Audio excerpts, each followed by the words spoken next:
Pawn shops are honeypots for Karens to display some drama from women who get involved in nasty fights, delusional customers who shout first and think later, and many more customers who seek only to cause trouble for the staff.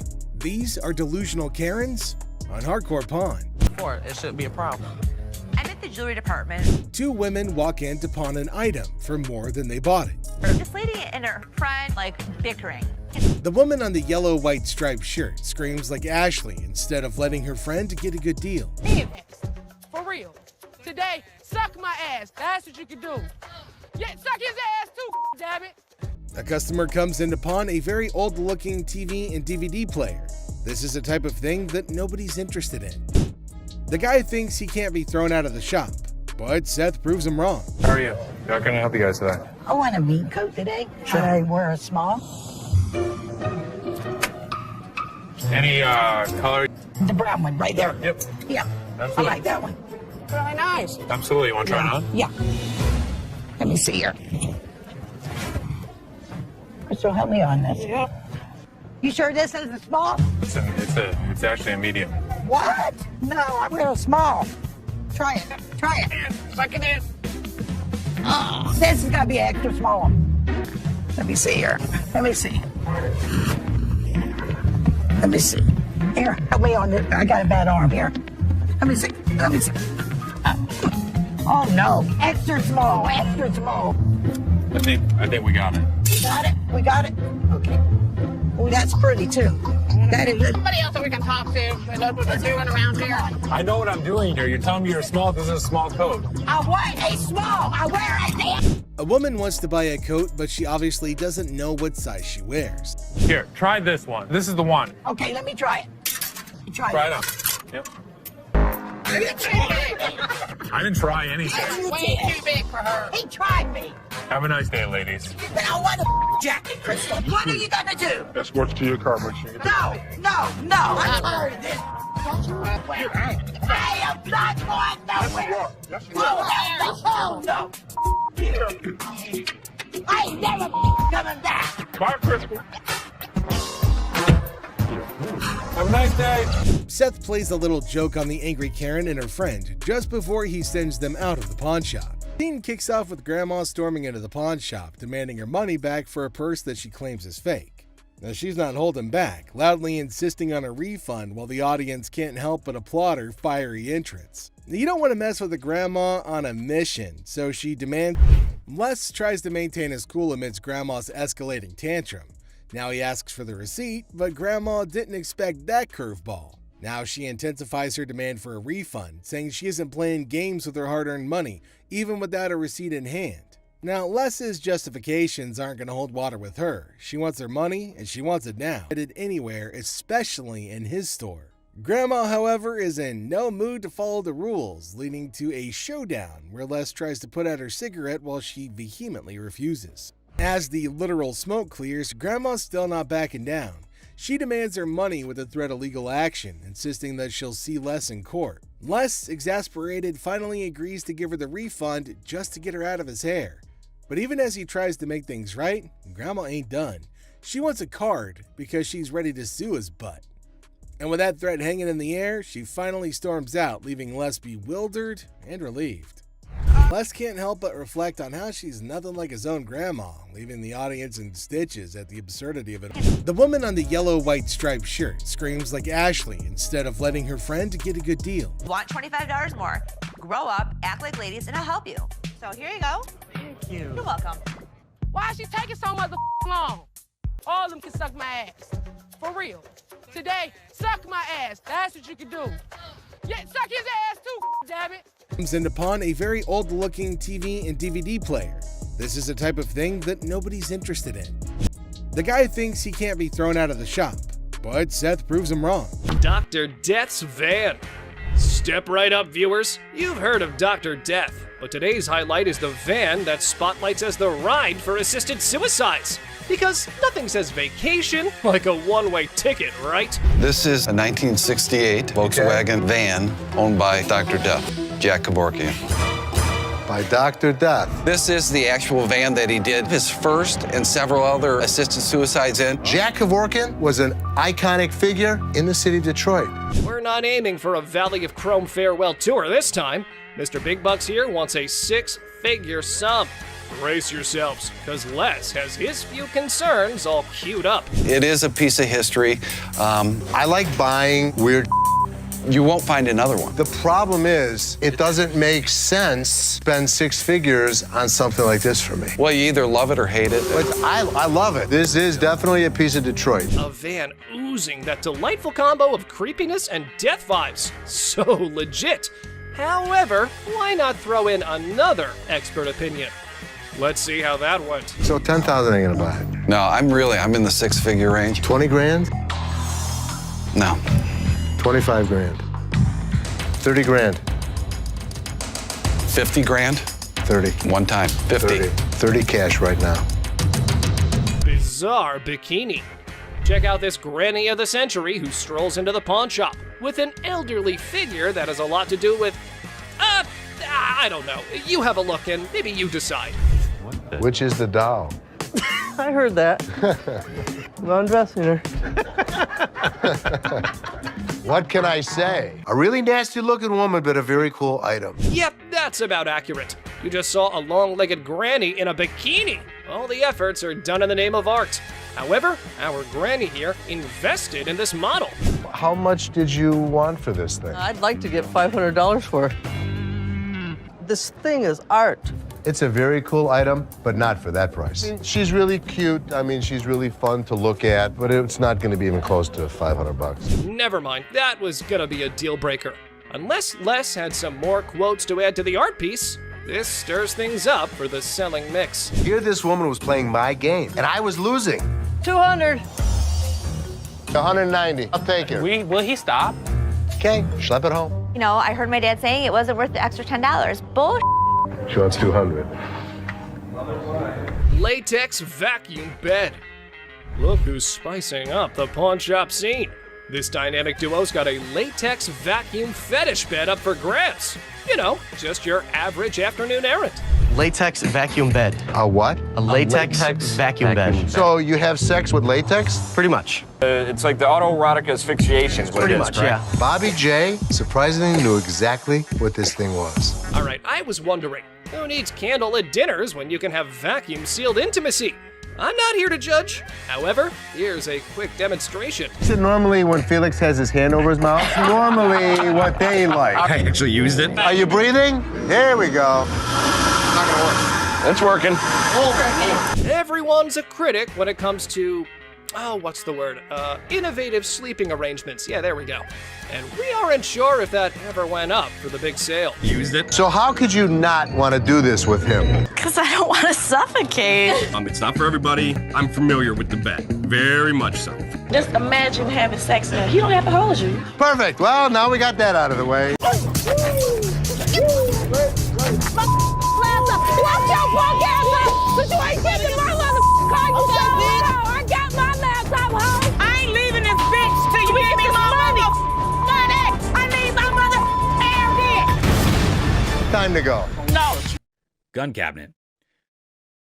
Well, it's a desk, but it's not really a desk. It's actually a gun. So what this woman brought into the pawn store was not anything that was common. It appeared to be nothing more than a plain desk, yet it was far more than that. It's a gun desk. Yes, when you push down on the inkwell, a bullet fires out through the trapdoor. When you press down on the inkwell, a bullet fires out through the trapdoor, and this desk transforms into a pistol when the time comes. If I sell it, that's fine. If I don't, I'm okay with that too. Thus, the merchant visited the business not exclusively to sell the weapon work area, yet additionally to figure out more about it. She needed to realize who possessed it, the way things were utilized, how old it was, and other such data. I was trying to figure out how to open it and had a really good look inside it and said, While hunting for a nice little desk, she came across this one. But when she got it home and attempted to open it up, that's where she discovered it wasn't what she thought it was. I've seen desks with hidden gun compartments, but I've never seen a desk as a gun. Rick thought it was something out of a James Bond movie, and he was so engrossed in it that he forgot he was actually pushing his face against a gun. Do you mind if I have a buddy look at this thing? Because I am just completely lost here. Not at all. Rick believed it was best to have an expert look at it after taking a closer look, so he called one. Gun. This is the gun. What? The master had never seen anything like it and had no clue about what it was utilized for. Yet, in lieu of what he saw, the master reasoned that it was made somewhere in the range of 1890 and 1910, which was an issue. Even though he couldn't guarantee it, the Pawn Stars may buy it in a gray area. Bring it to a gunsmith and have him professionally deactivate the mechanism. Then it can be legal to buy and sell. The only way to buy and sell it legally is to take it to a gunsmith and have him deactivate the mechanism. Only then can it be simply and legally acquired and sold. I wish I could help you out more. It's just one of those things. Thanks for bringing it in. Oh, you're welcome. Orange Bowl ring. I decided to come to the pawn shop today to sell my Penn State Orange Bowl ring from 1973. This individual then brought in an Orange Bowl ring from Penn State in 1973.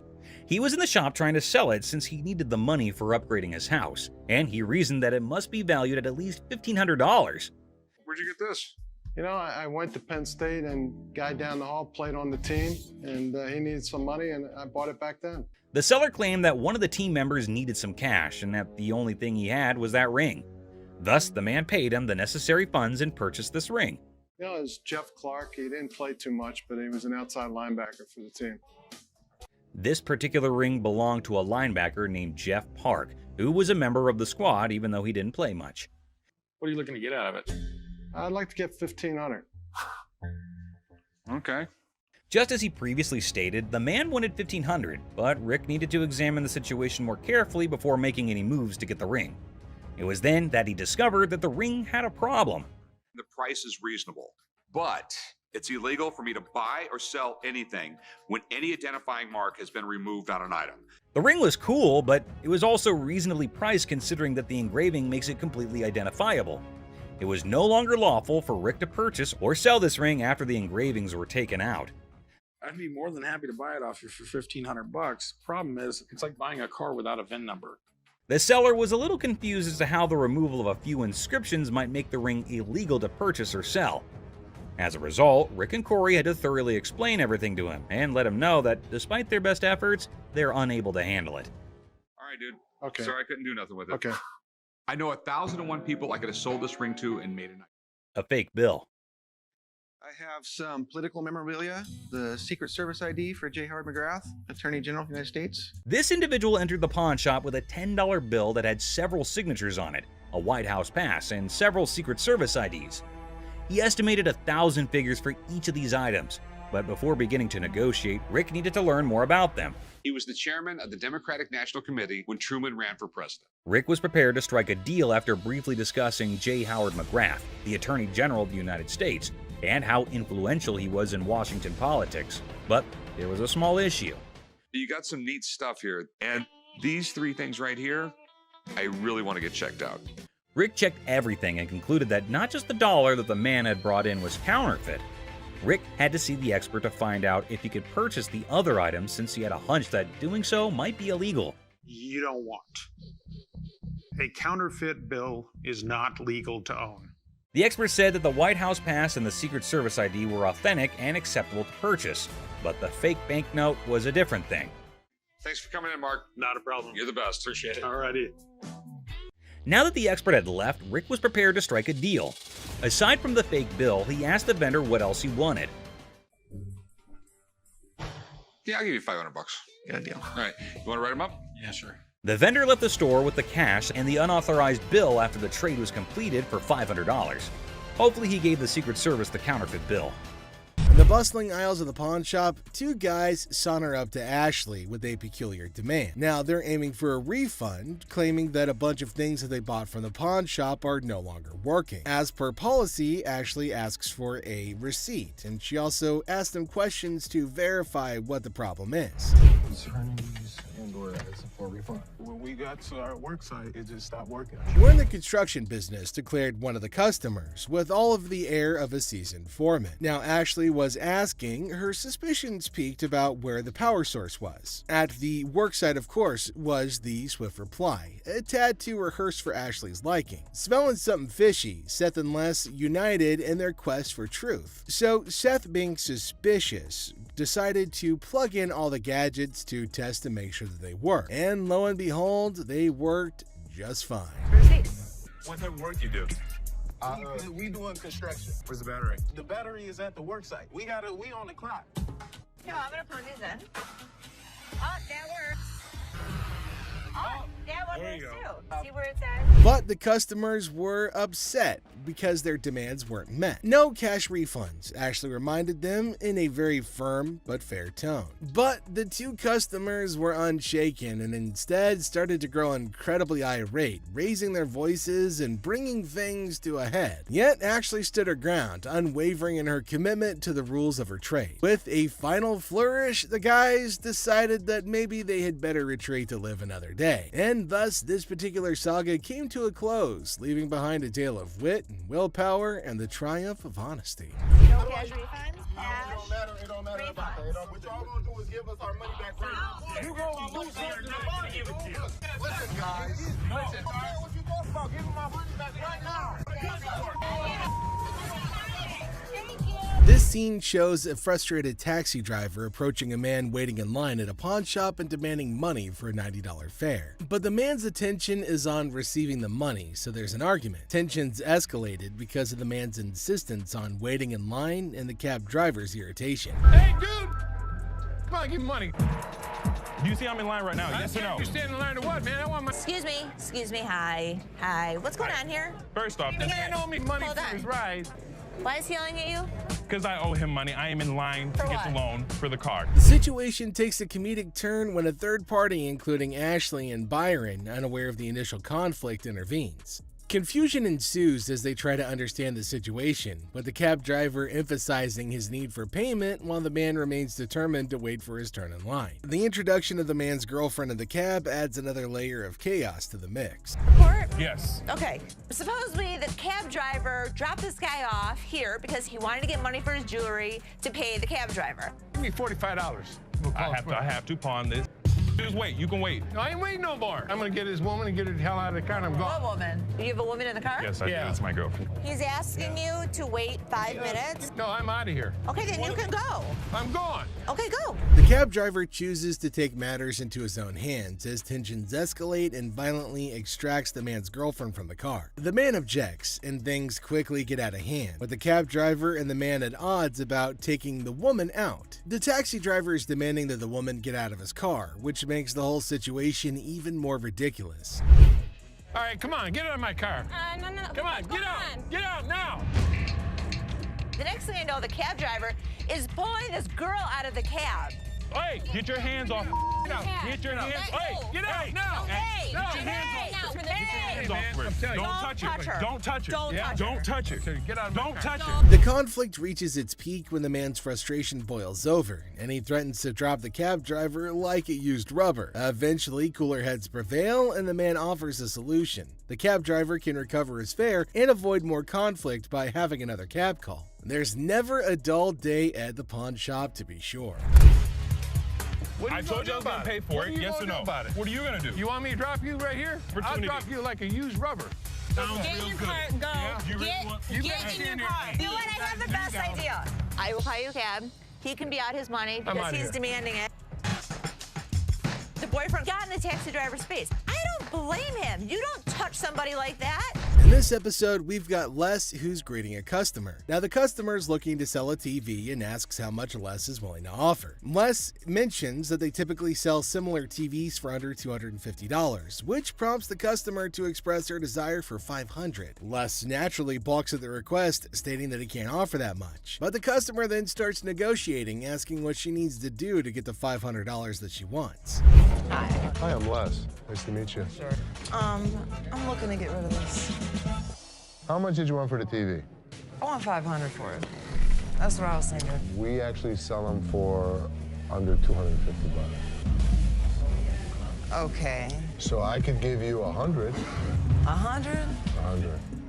I need $500. And I wish I could give you 500. What do I gotta do to get you to give me $500? In a comedic turn, the customer suggests her breasts as a bargaining chip, asking if they're worth $500 to Les. Les, to his credit, responds with a little bit of a bemused expression, indicating, sorry lady, they're not. The customer confidently asserts that her breasts are valued at $7,500, but Les remains unimpressed. He remarks on her attempt to negotiate with her boobs and expresses disbelief at her strategy. The customer, undeterred, insists that she never played dumb before provocatively suggesting that she's all there by flashing her breasts.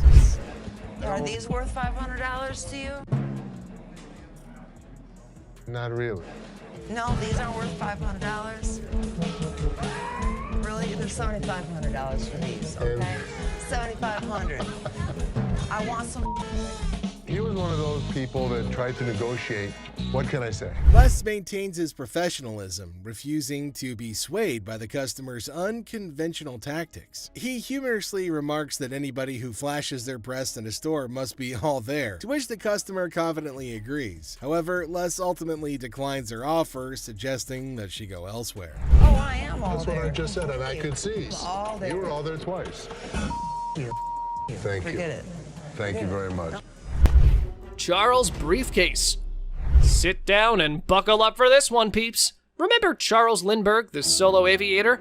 Our man here claims to possess his briefcase, and he's looking for some big bucks. A couple had bought a home, and this was one of the items that they had found. When they opened it up, they seen where it had embossed the name Charles A. Lindbergh. Okay. Right here. C.A. Lindbergh, Little Falls, Minnesota. Oh sure, let's not make paper planes, and just have our fancy briefcase professional take a look at it. Because that's the most important thing, right? One thing that I found as I was doing research on this was a letter that Charles August sent to his son, where he talks about the fact that he is out of money and he has been selling his goods. Well, isn't it just lovely when experts think they know everything? Our Lindbergh enthusiast has a different perspective and believes that their opinion is just as valid. I mean, try and do some more research, try to get some more documentation. That's all I can tell you.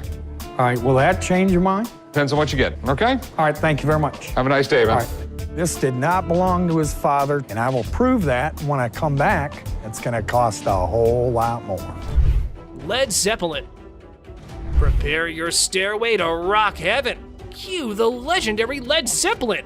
Our rock stars got an album signed by the Fab Four members. Because who needs stairs when you've got music magic? Hey, this is really amazing. Led Zeppelin is one of the greatest rock and roll bands of all time. Every one of their albums was in the top 10, and 6 of their albums were #1. Now, 4 signatures on an album, if this is real, I probably won't want to put it in the store. I want to bring it home. Hold up, rock enthusiasts. Let's not navigate this riff alone. Time to ring in the pros for some signature symphony guidance.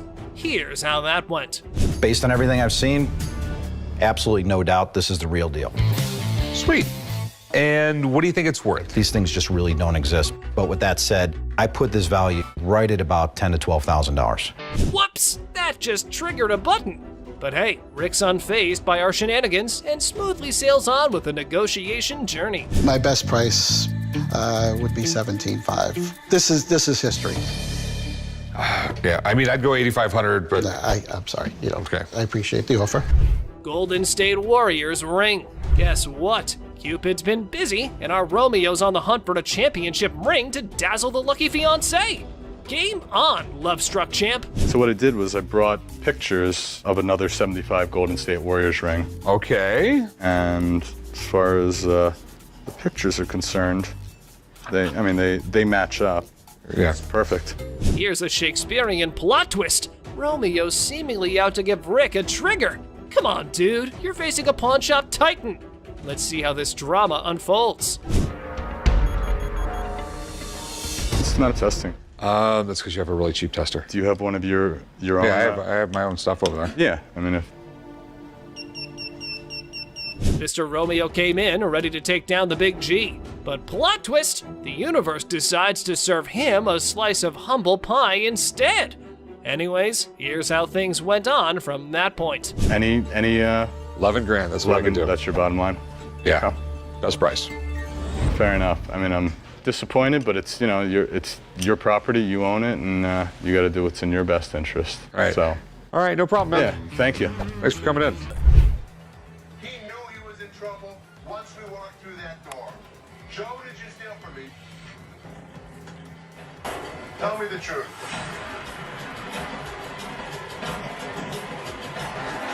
Inside the pawn shop, a sense of trouble looms as the head of security, Joe, faces a difficult moment. The air is heavy with anticipation as accusations are laid out. In a tense exchange, the truth emerges when Joe admits to stealing. The weight of the admission sets the stage for the unraveling of a trusted employee's actions. The detectives call in uniformed officers to put the cuffs on. And then he reaches into his pocket and pulls out an assortment of jewelry worth over $7,000. As the admission hangs in the air, the situation takes an unexpected turn. Detectives call in uniformed officers to apprehend Joe. A place built on trust is now shaken to its core as the true extent of the betrayal unfolds. You go this way. This is my loyalist employee, my head of security, guy that I trust. The arrest unfolds and reality sinks in for the pawn shop owner. The disbelief is evident as a devoted employee, the head of security for the previous 3 years, is carried away in handcuffs. The emotional weight of the betrayal is clear in the owner's voice, which expresses the anguish of putting trust in someone who later proved dishonest. If he was, he could be anyone.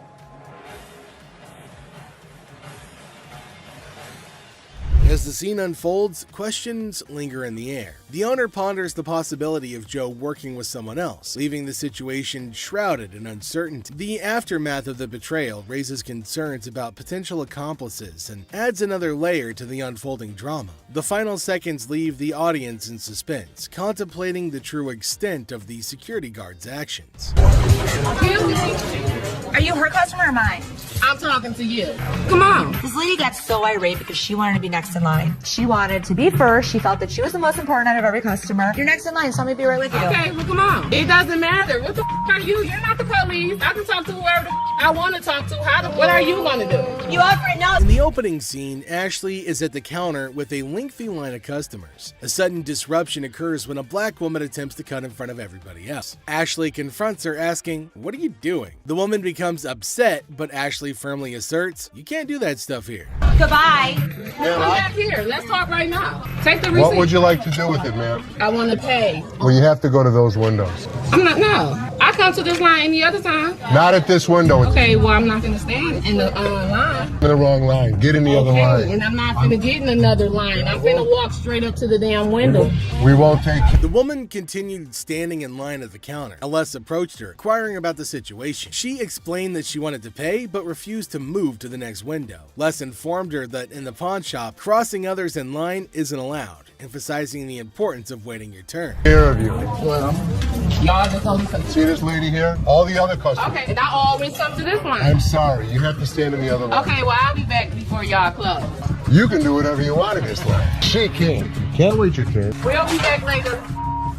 Following the interaction, the woman eventually complied and moved to another window. Les, taking action, instructed the workers at that window not to accept their payment. He firmly directed the woman to wait in line like the other customers, reinforcing the shop's policy on fair and orderly transactions. Thank you, sir. We appreciate it. Thank you. Thank you.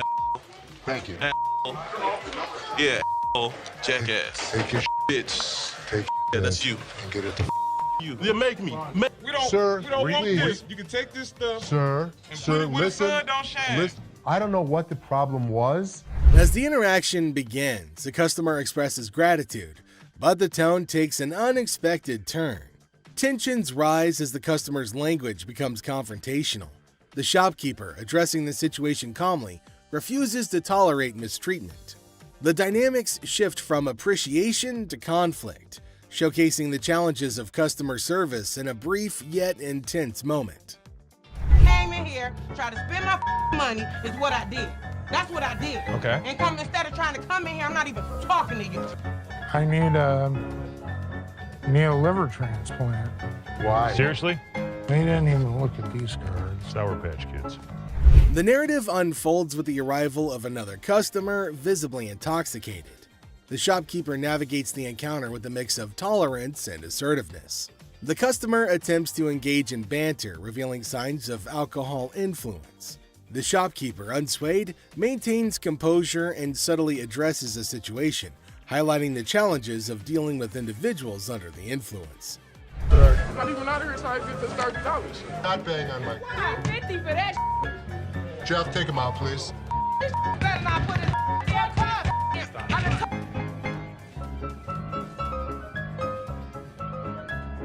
How would you? Man, what the?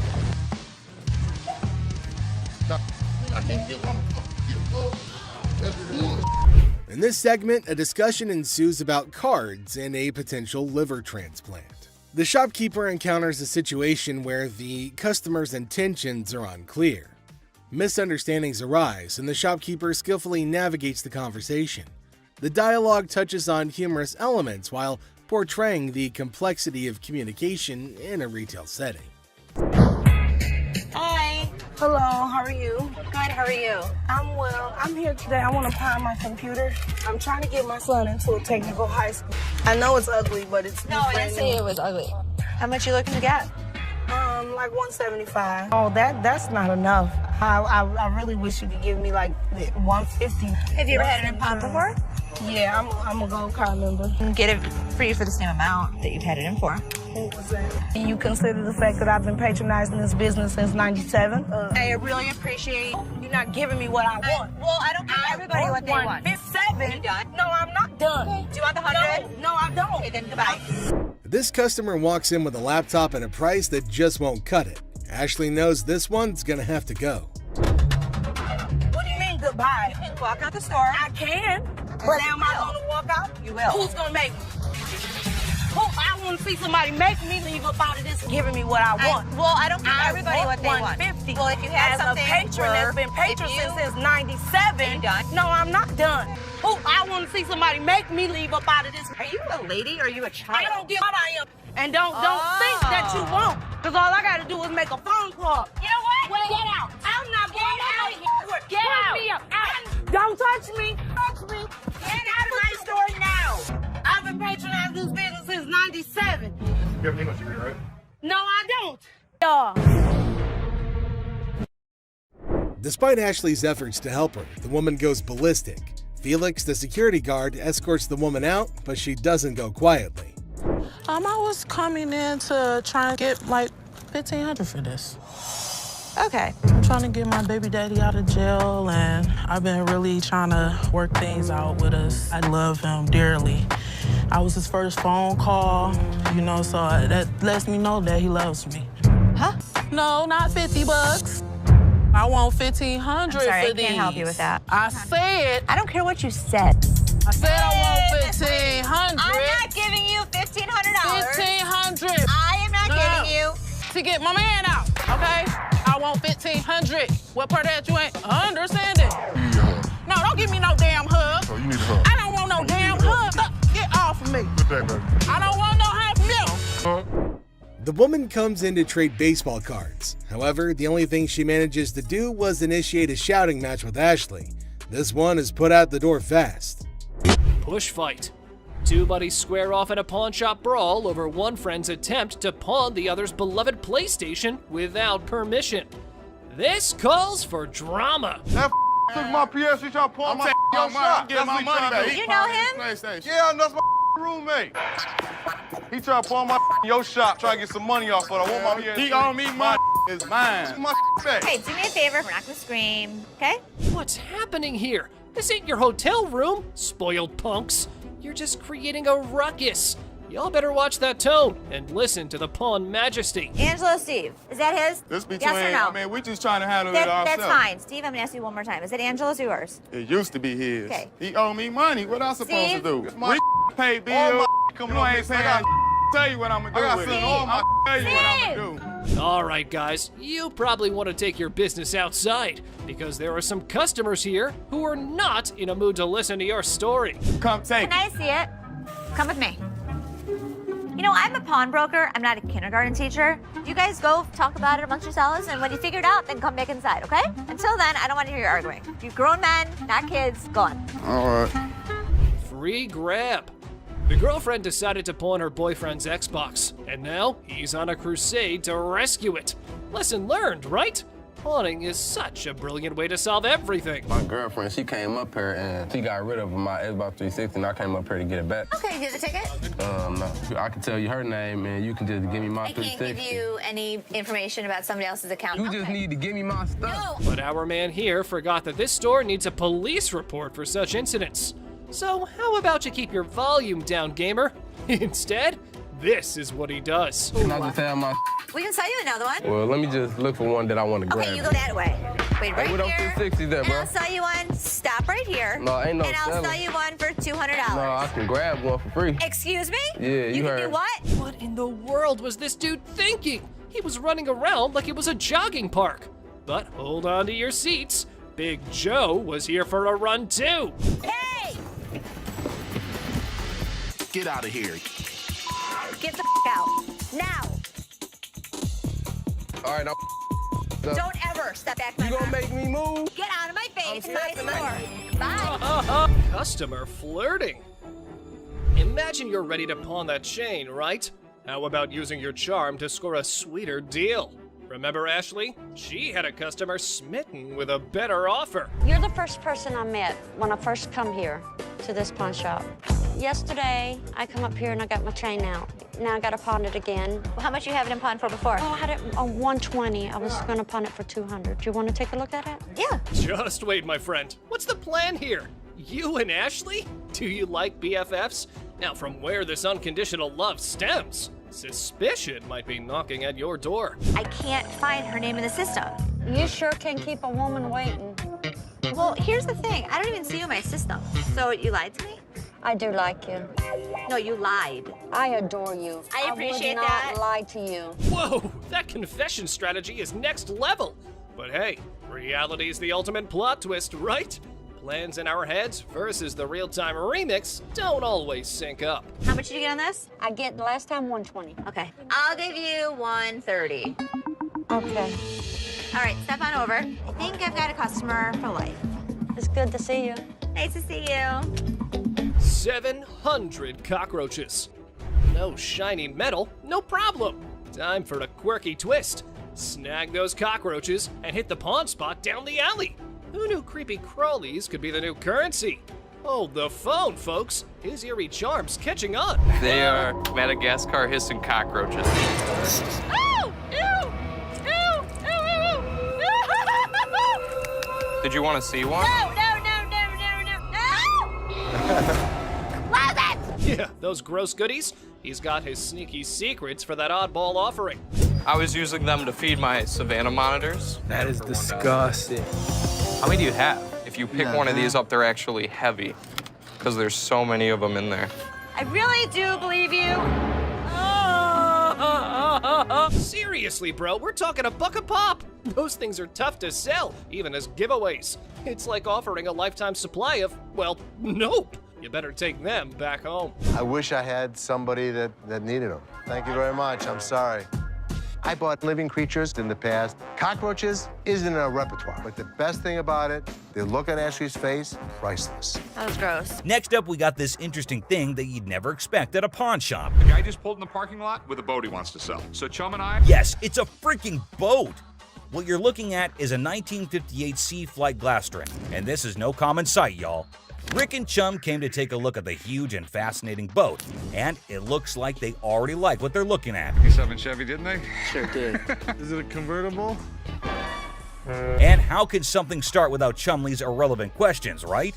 Like always, he was more worried about the boat being convertible or not. Well, Chum, you definitely cannot expect everything to be fancy, okay? Despite that, I can't help but love Chumley's confidence. Meanwhile, the seller has made up his mind to demand a hefty $10,500 for the boat.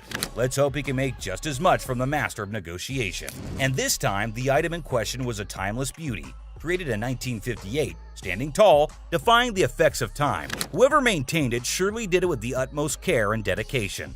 Great work right there, but I think someone is already getting busy coming up with the numbers. It looks just like the 57 Chevy I got for the old man's birthday. It's definitely tempting because Rick's already deciding how he was going to pitch this look-alike a 57 Chevy. this Glastron boat is awesome, but boats are tough to sell, so it has to be a home. Like he already said, boats are money pits. I mean, nobody would want to keep this huge boat in their homes as an antique. Quite rare, as the word suggests itself. But this seller is definitely giving Rick tough competition. With all that USP knowledge he was throwing about, he came in here ready to face the pawnbroking world. Do you know why? Because it was a little 17-foot boat. No, because it was fiberglass. No more wood boats. Wood boats were moving out. But what happened next was totally unexpected. 10-5. In an unexpected turn, the owner of the boat bravely revealed a startling price tag, $10,500. Wow, that's crazy. What do you think Rick is gonna do? Will he buy it or break it? I don't even want to make you an offer. There's too much work that's got to be done for me to make anything. Did you see that? Rick didn't even make an attempt to convince the donor to accept a lesser price. But that's exactly what the show is all about, expecting the unexpected. But you cannot miss this museum piece that just made its entry into the shop today. A man brought in an ancient coin, a portrait of Julius Caesar from the month before he was assassinated. Well, I have a coin here. It's a portrait coin of Julius Caesar from the month before he got assassinated. But before that, quick history lesson. Did you know Caesar was the first living person to be depicted on Roman currency? Back then, this honor was only reserved for the gods, so you can imagine Caesar's position in the society. So you know that having him on a coin is quite exclusive, and any historical coin collector would be yearning to get their hands on this coin. Would do what was necessary to preserve the Republic. Okay, and no matter what he did in office, Rick was taken in by the intriguing offer, and his sincerity came through, creating a favorable environment for a possible deal. Rick, though, sticks to his strategy since he was logical. As you know, the man is a smart specialist who always seeks professional advice before taking major action. But let's see what the price on offer is. how much were you looking to get out of it? I want $4,400, please. Okay. I like this man's confidence and how he's so adamant about the asking price, exactly the way it should be. The style is correct. Everything is right. Okay. It's perfectly genuine. The expert's analysis is giving us a ray of hope with each passing second. So let's see what the experts have to say. $1,500. Retail? Retail. Wait, what was that? $1,500? Are you kidding me? I thought that coin was a big deal. But what just happened? It's ridiculous. I mean, sometimes you can never explain how things turn out to be in the pawn world. Just like this episode where a man walked in claiming to have a 1951 Yankees team signed ball. 1951 Yankees team signed baseball. For those who may not know, the New York Yankees of the 1940s and 1950s were the most dominant team in baseball history. They won 10 World Series titles only between 1947 and 1962. Including their 5 consecutive World Series victories from the 1949 to 1953 season. However, things have now taken a turn, and the glory remains in history. Coming back to the item in concern, the seller also claimed that the ball had the signatures of around 22 to 23 Yankee players from around that time, and out of all of them, it had the signatures of Joe DiMaggio and Mickey Mantle. Had about 22, 23 signatures on The year 1951 holds a special place in baseball history, as it was Joe DiMaggio's final season and Mickey Mantle's first. Also, Yankees won their 14th World Series that year. Buckle up, because this episode is sure to amaze you. My grandfather went to a game in 1951 with my mother and received The seller said that it was his grandfather who managed to get this iconic baseball. According to him, his grandfather went to a game in 1951 with his mother and received the autographs from a friend of his that was involved with the team. Well, sounds fair enough to me. Baseball doesn't really mean a lot to me. It's got some family heritage, but it's a baseball. I wonder why so many people want to sell something that has an emotional connection with them. But the seller's reason behind selling such an iconic ball seems pretty fair to me. This would be perfect for the company softball game. Chumley, I'm fixing to hit you. Charlie was trying to play the fool, but Benjamin remained unaffected, steadfastly focused on the business at hand. Benjamin saw nothing but the business and got right back into it. I don't trust this guy. I don't trust nobody, especially when they're trying to sell me. Benjamin, I can feel you totally. It's not like we don't trust anybody, but it's always better to be sure when there's a ton of money involved. No doubt the expert had to be called in. I do believe that this is a genuine 1951 Yankees baseball. Whoa, it looks like there's some good news for the man, and we might see some bills going out of the shop. But wait, don't be sure. You never know when the deal goes south. I think $3,000 is a reasonable amount for the ball. With audacity that leaves me breathless, a staggering demand of $3,000 was quoted for the ball. And it's quite obvious as well. After all the authentication and the proof, anyone would ask for that kind of money. They fired about $800. But wait, what? Benjamin just quoted $800? That's it? No one would sell it for that much, Benjamin. But he was in this business before most of us, and I assume he'd know better. So these were some of the times deals got out of hand on Pawn Stars. So which one of these intrigued you the most? Mystery guy.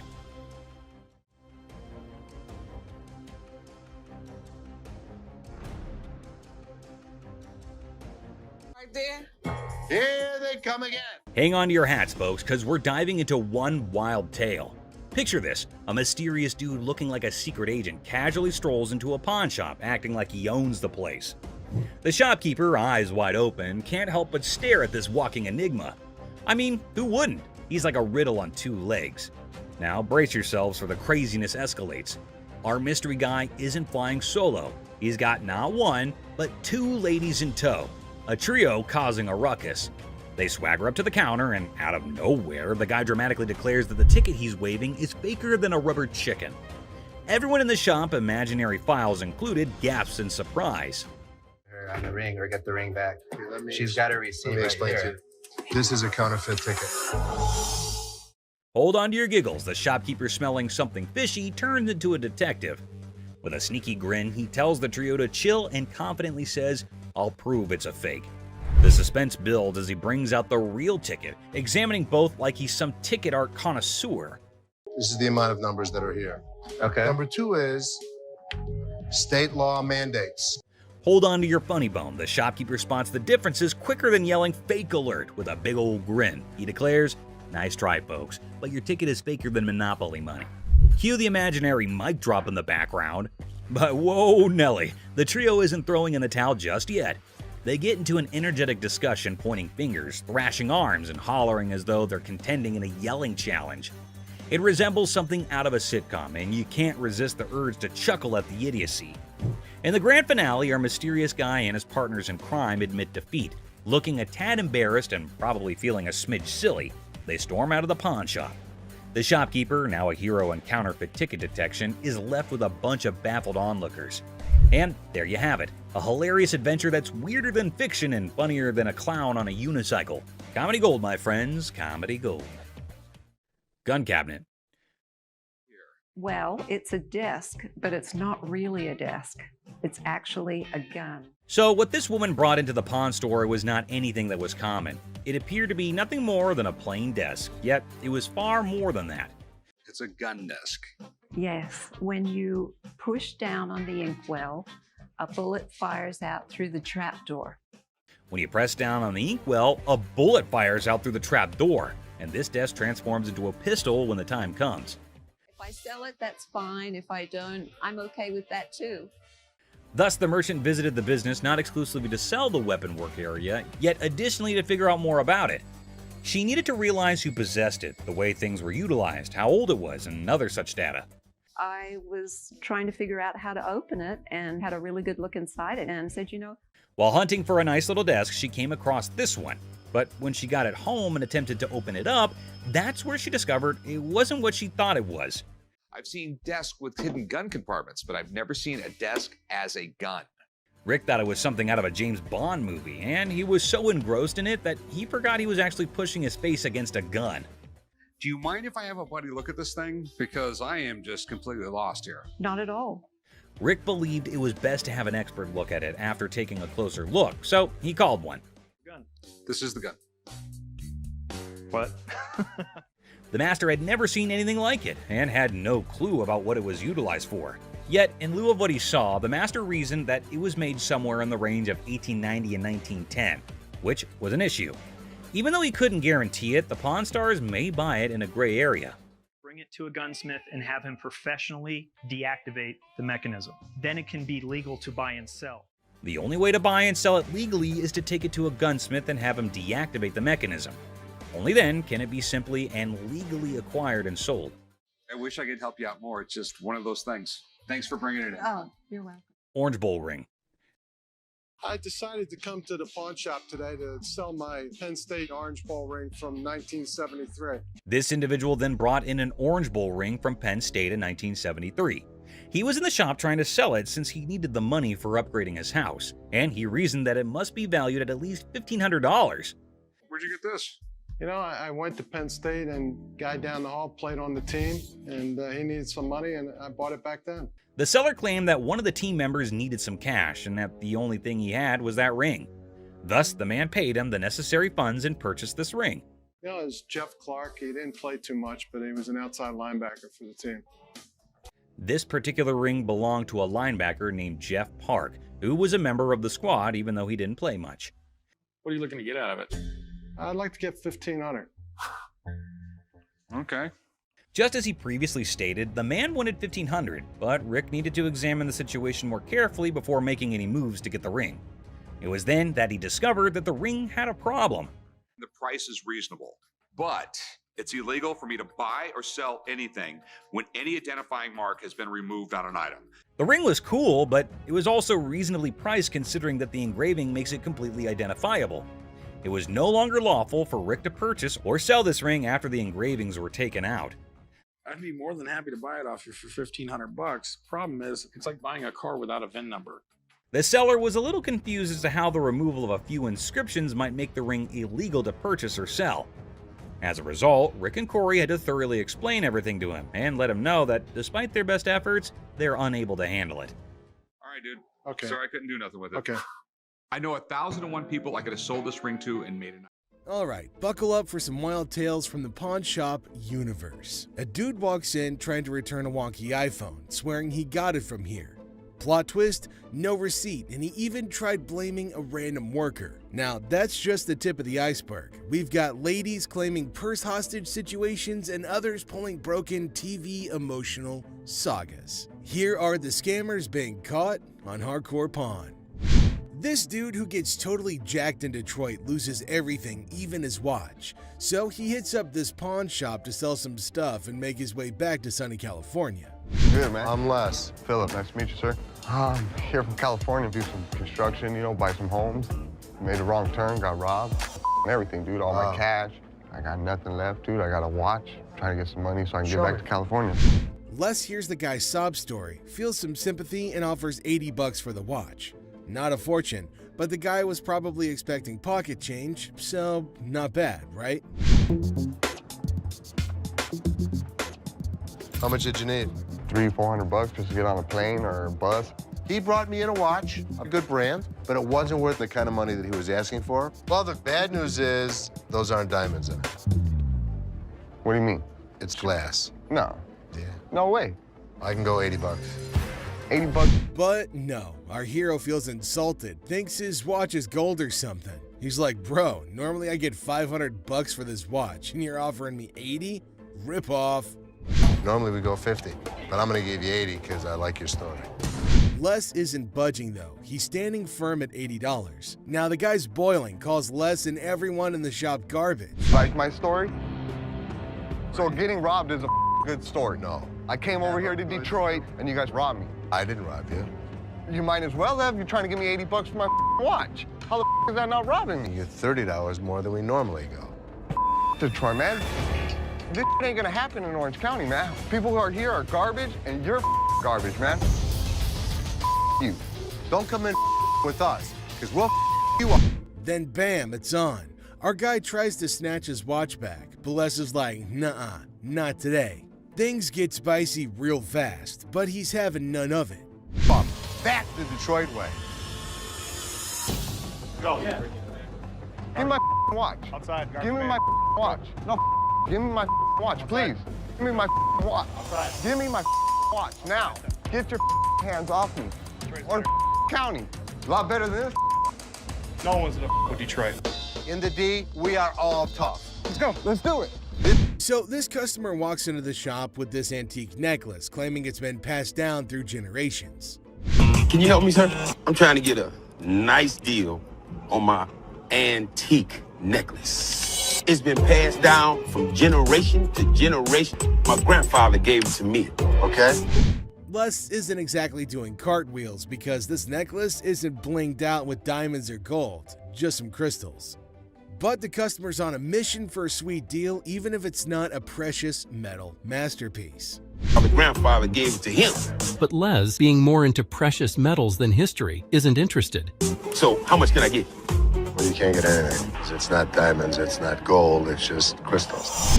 Now hold up, Les spots the customer's rings and gets that twinkle in his eye. But the customer's all like, I want a deal on the necklace, dude. Les, though, is playing hardball, saying they only dance with precious metals. No crystals invited to this ball. Customer's rings catch Les's eye. I'll take your rings. Rings ain't for sale today. How much would you pawn this for? I won't take that in pawn because we only take precious metal. Now, cue the shouting match. Back and forth negotiations, but it's like a standoff and no deal is going down. Now, take it. Well, I think you need to work something out with me, man. What he standing here for, man? Tell me, brother. It's antique, man. Nope. The customer tries negotiating with Les, but no deal is struck. The security, though, offers a deal of their own. Customers are not thrilled, yelling about deals and fairness. It's a bit of a scene, you know? But here's the twist. Les finally gives in and says, alright, give me those rings. Customer storms out, still yelling a bit. Whew, man. Antique shop life. Am I right? I'm antique, bro. I don't want to talk. Me and you. No deal. Deal. No deal. How much you gonna give me for? Let's talk about it on the way out the door. Hey, hold on, man. Hold on, bro, man. Hold on. I can leave on my own. Hey, what's up? Big fella? Have a nice day. Gave me something. Give me the ring. I'll take the ring in pawn. Don't worry about it. These two guys roll up to the pawn shop claiming they got hustled out of their laptops and dropping hints that a shop employee might be in on it. Tough back. There's two guys out here that are saying they were scammed out of their laptops. Les, the big boss, gets called in to handle this mess. As the duo spills their story, turns out they handed their laptops to some lady outside the shop, lured in by the promise of cash and laptop return. Tell me. She pawned 2 of our laptops, and she told us she was gonna give us the money and the laptops back because she knew somebody. Les is legit shocked. These guys expecting help after a sketchy deal? Nah, no way. You can see it on his face.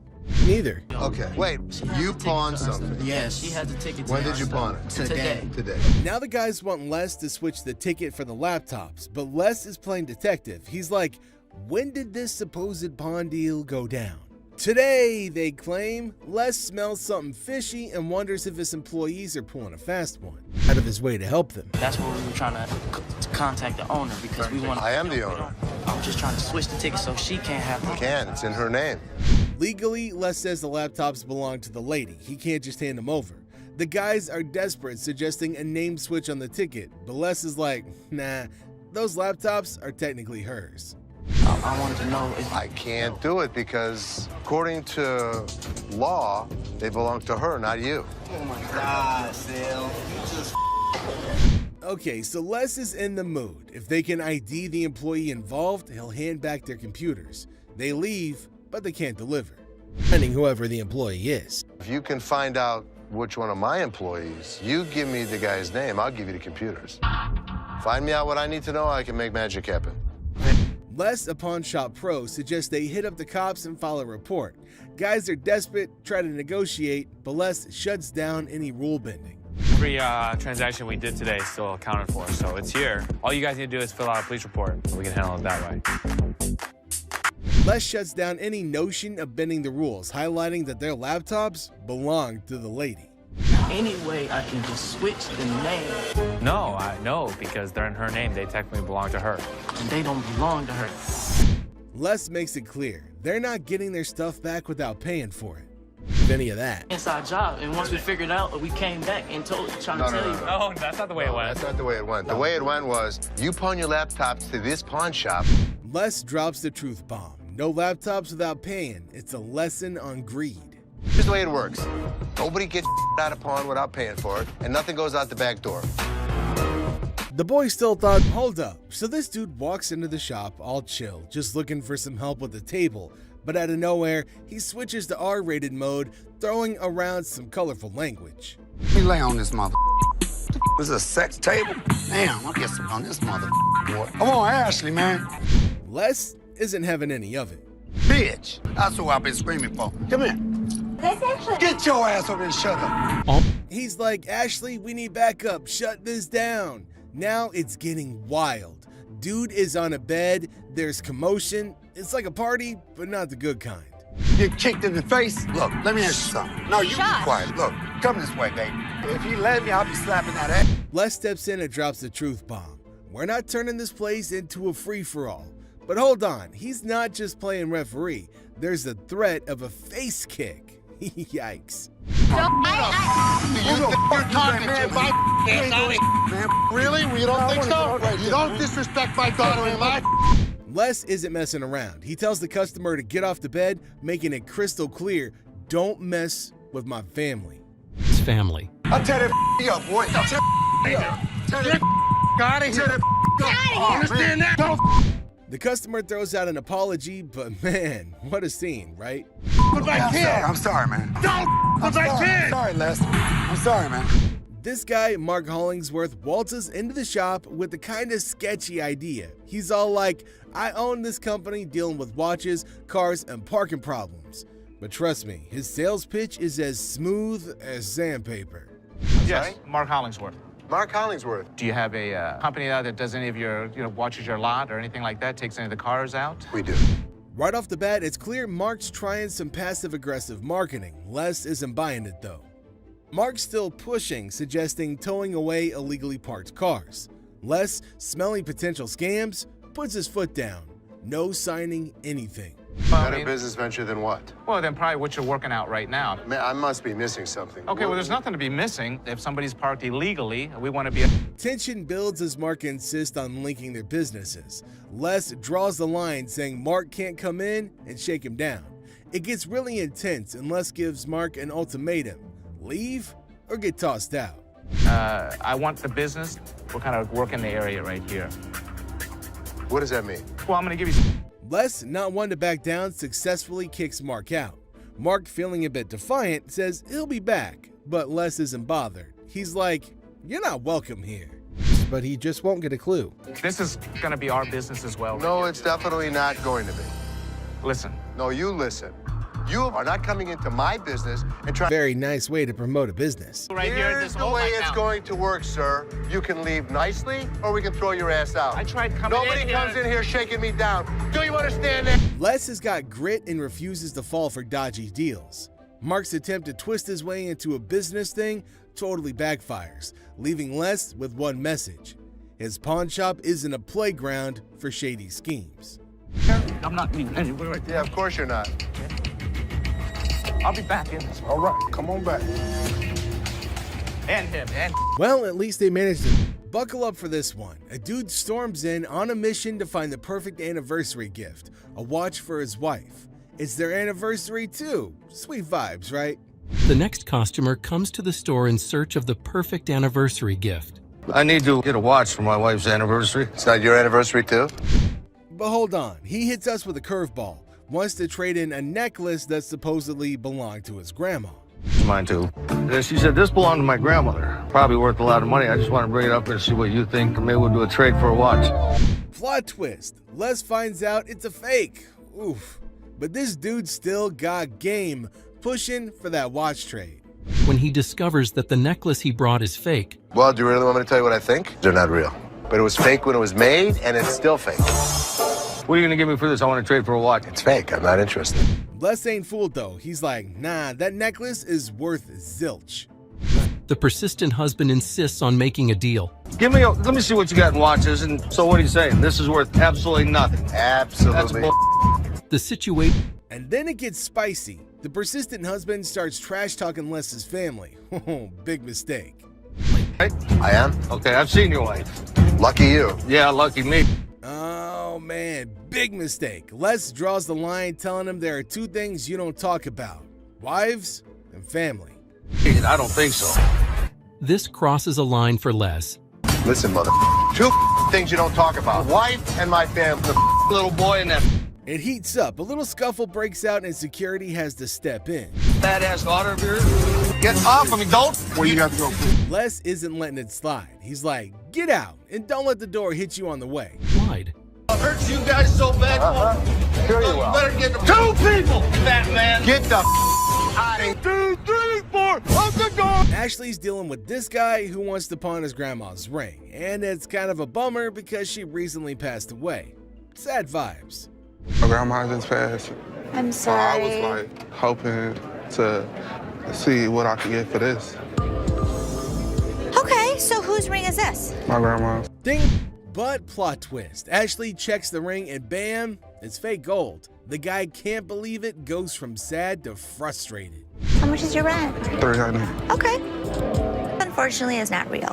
What you mean it's not real? It's not. Ashley suggests pawning other stuff like a TV, but that just makes him more annoyed. Leave. Basically, y'all sit up here and waste my time talking to you. You don't waste your time. If you have a TV, you can pawn your TV. What the I look like pawning my TV? Now he's all, I want to talk to someone else. More irate. I need to speak with somebody.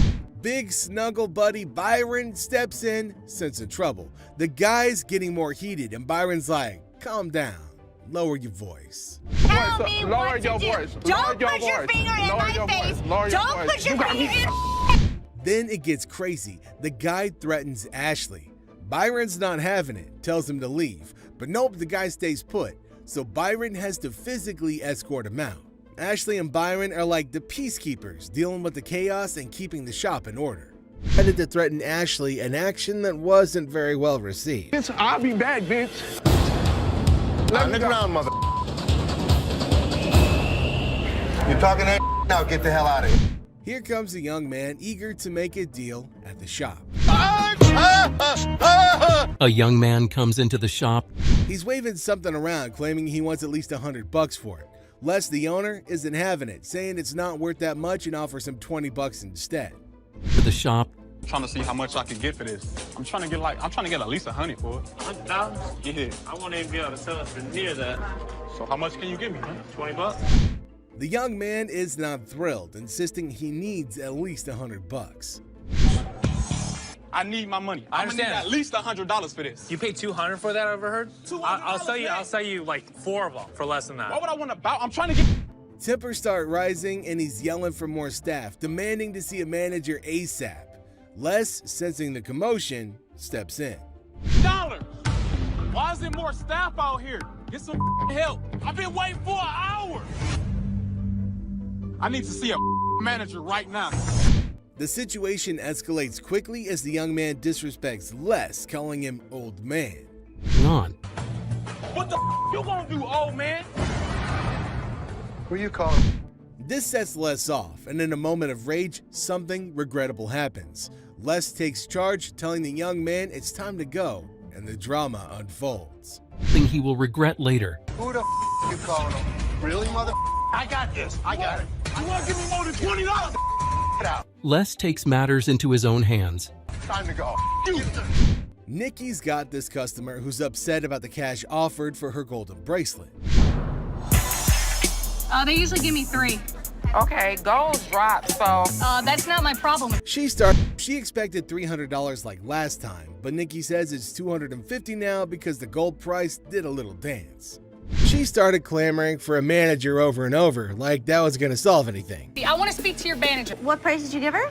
$250. And you need how much? 3. Okay. Just because the price of gold has gone down, that's... Now, this customer isn't having it. She's like, I want a manager. But surprise, Ashley steps in. Not a manager, but trying to explain the gold market. The customer's having none of it and wants that extra $50. You're not understanding. No, I want my $50. The extra $50. If you want No, give me my extra $50. Come on! Since it's clear she won't be getting the amount she was hoping for, she decides when she realizes that bonus cash isn't happening, the customer flips the script, blaming the gold price drop for her unhappiness. She's dead set on getting her money despite market facts. Hey. Gold has gone down. Give me my money. Is she serious? Yeah, you had to bring him around because you... But Nikki's had enough of the drama. She tells the customer to hit the road. saying disruptive behavior isn't cool, and well, she's not welcome anymore. Customers out, never to return. Here. Have a good day and walk outside. I ain't never coming back to this store. You ain't big. Have a good day. Have a good You day. ain't big. I will rob you. Have a good A young man from Dallas walks in, all proud of the watch that his grandma gave him, thinking is worth $500. But Les takes a look and points out some issues, saying it's not worth much. A man from Dallas walks in. What you got here?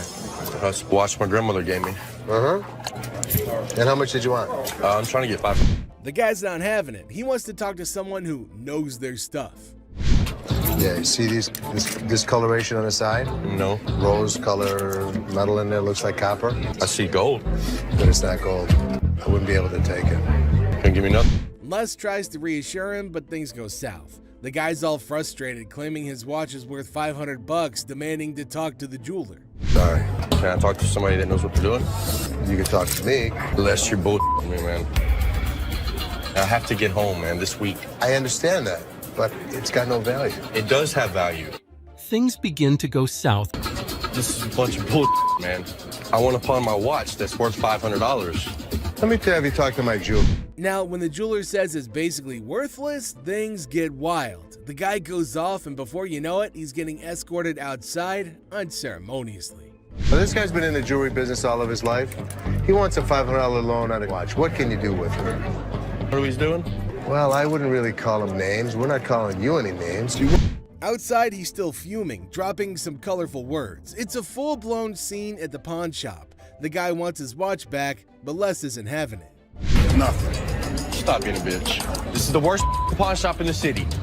It's a piece of dude. Give me my mother. Man, come over here and pick this bitch up. Yo, get him here. Let's go, my man. You gonna give me my buddy. Hands up. Hands off, yes, sir. Yo. A customer eager to test the bike's functionality pushed to take it for a spin right inside the store. Horsepower I got? A lot. 600 cc's, my man.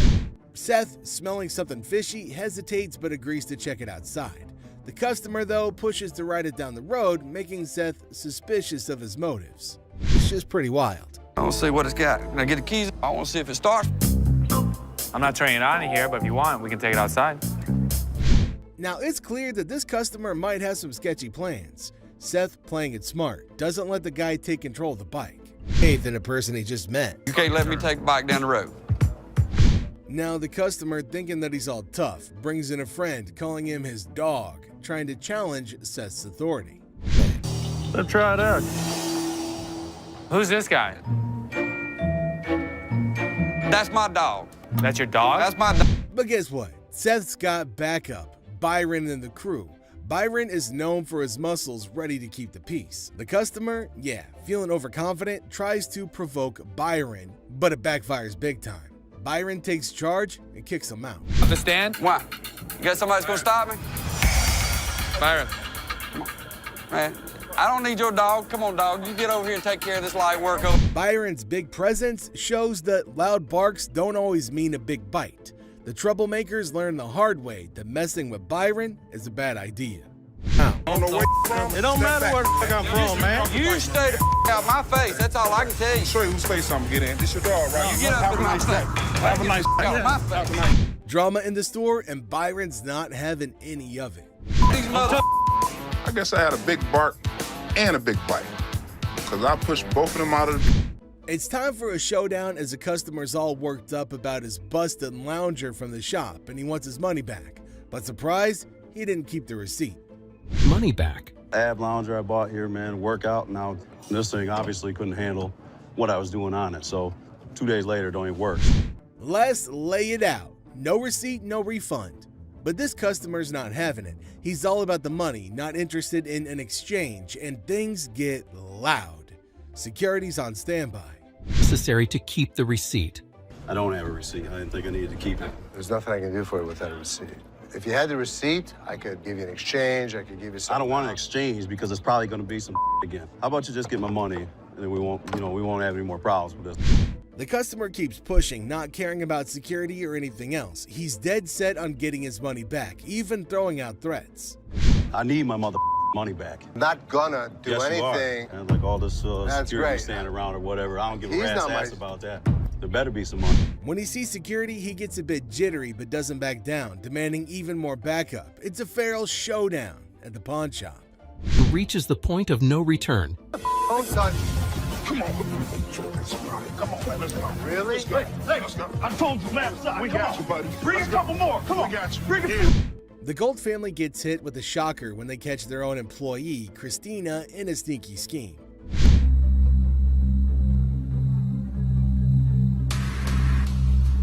They're all curious about Christina's shady moves. Turns out she's been pulling off a scam right under their noses. During busy times, she's cooking up fake loan tickets, sneaking money from the pawn shop. The family's jaws drop. Total disbelief. At your merchandise. Yes. I wrote up the loan. Okay. I wrote it up, but I only did it when we were busy. So they confront Christina about it, and it's a mess. Her crafty plan makes it tough to figure out how much she stole. The numbers they're throwing around hint at thousands of dollars gone. Money off of them bit by bit. And so you wrote it up for $350. Yes. And what about this piece right here? How much did you give a loan on for? The Golds are just stunned at their own employees' audacity and cunning moves. Stolen. You wrote up a fake ticket and stole money from us. I can't hear you. Yeah. Yes. Les tries to cut a deal, saying spill the beans and maybe they'll go easy. But Christina's all defiant, giving vague answers and stalling. How much money do you think you've stolen from American Jewelry? Would you say it's over $1,000? I can't understand what that is. Yes or no? When the police get involved, it hits them. This is serious stuff. Les gives Christina a last warning, saying once that door opens, her fate is sealed. Even with a chance to cooperate, Christina's not budging, so the Golds have to hand her over to the cops. You're just stealing from us all alone without any knowledge of anybody else stealing from us, correct? Last chance, because once that door opens and the cops come in here, I have no option. With the way she had to do their dues. Okay. All right, check this. A customer walks in wanting a receipt for something she already owns. Item that they already owned. We don't give out receipts. What you mean you don't give out receipts? When we give you your item, that's your receipt. That's proof that you paid to take it out. I need this receipt to show what I spent my money on. So I do business with... Les says the item itself is proof of purchase, but she's not having it. She insists on a receipt to show what she spent her money on. With the answer, Bitch, give me my mother receipt. I need a receipt. My man needs to know what the I spent my money on, and you sitting there looking all stupid and you can look at... Even with Les trying to talk sense, things go south. The customer gets all aggressive, throws around some colorful words, and even threatens physical harm. Out of here. I paid like $1,000 for this ring, and you only talking about $100. Get the hell out of here, $100. Can we hurry up? Yeah, please. No. I was the one that came in here, tried to spend my money, is what I did. You want to see crazy? I'll show you crazy. I better see you again in my vehicle. I'll hit you with my truck plow. I mean, I'm not leaving out of here till I get to stage. The big customer swings at Ashley and doesn't miss. A man flips out about his missing game system. The customer starts to throw stuff when told no. The female customer turns hostile when a laptop pawn goes horribly wrong. An angry wife wants her wedding ring back. A woman flips out because her ring was sold. A customer tries to eat her cake and have it too. Some customers are just out there. So today, we're gonna look at some of the crudest customers ever to come to the store. Hey, don't walk past me no more. I've been standing here forever trying to get somebody to help me. Why don't you come? Hey, I know you hear me. No. You know what? Give me a manager or something. A customer isn't happy with the services and is more than happy to trumpet her grievances. Hi. You a manager? Hi, I'm Ashley. You need some better help up in here. I've been standing here going on almost 2 hours. And here it is, ain't no point to it. Screaming really loud. So let me see your receipt. Here's my receipt. Look. Because he told me. Excuse me, nothing. You need to leave. You need to walk your back out the door. No. The lady gets her wish for a manager fulfilled. What? You know what? Don't try to walk me out. What? What? Yeah, I ain't one to look. This lady was a hot ball of a mess. Bunch of stuff. Dang on place. Just I'm the good witch. Y'all about to see the bad witch. This is against not only store policy, but also the law, and Ashley sends the woman home the same way she came in, angry. I want my I paid for my to get back, not nobody else. I don't want nobody. I want my The problem is we still haven't found it. Let me be honest with you. We don't have it in the store right now. How is it not in the store? I don't have the faintest idea. Apparently, he's not very happy with the gaming. Give him my money back. So let's come over here. Let's write him up. Come right over here and we'll take care of you. The customer has had his item in pawn, but it's gone when he tries redeeming it. For the community. You ain't even trying to. The worst thing. What does the community have to do with you? Because I did something for you. Stop yelling at me. Stupid. Get your hands off. Get my. Don't be stupid. So what does that mean? It means what I said. You a man, I'm a man. Don't be You stupid. a man, you don't be stupid. I don't give a No, he's just being an ass about it. him. You. When Les intervenes, things seem to settle down, but the customer gets way too comfortable. Now, sir, calm down.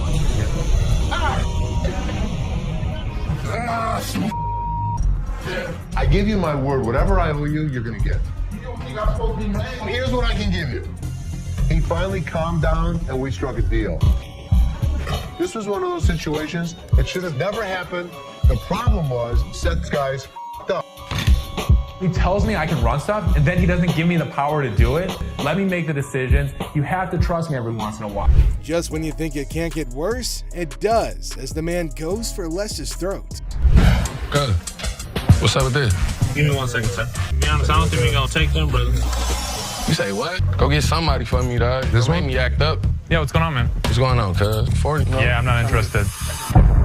For real? For real. This on that bum. Listen, don't be throwing the at me. You understand? You understand? There's no shortage of entitled customers who come into the store, and this next one easily fits the bill. I mean, what's up with that? Nothing. You just called me a scene, so. Y'all about to rush me or something? Here's a guy yelling at the front. What's up with that? On that bum. Listen, don't be throwing the at me. You understand? You understand? Trying to gang You understand that, dog? Trying to gang up. You understand that, dog? Don't ever throw. Take your hands off my mother. With the customer starting a tantrum, Les finally speaks, and let's just say the others were nicer to the man-child than he was. Yo, y'all ain't over here anyway. I smack the out your ass. Don't even reach behind nowhere. Reach what? Nigga, if I got it, got it. Reaching, Jonah. Don't got be killing my stuff. Where the is the loan at? Don't try to steer me down. All right. Well, and what you gonna do? This guy was threatening me that he's coming back. Does he think we don't have security cameras? Does he think we don't know what his license plate number is? It'll be his worst thing. If he even thinks about Try to step up like they was some players. They ain't even really in my ball game. I'm in for real. I'm up. this mother thought he was a badass. As you can see, I'm a badass. Les not only kicks him out, but also ensures the man stays out. If it were up to him, they'd probably ship the man to another state. Hello. How are you? I'm fine. How are you? I like your nail polish colors. Thank you. What do we got here? A laptop? Laptop. You type in your password? What brings you in today? I just want to pawn it in so I can get. How do you forget the... When's the last time you used this? About a month ago. You forgot your password? Yeah. Try again. I need at least 165. I mean, I can't do 125. 65 or not.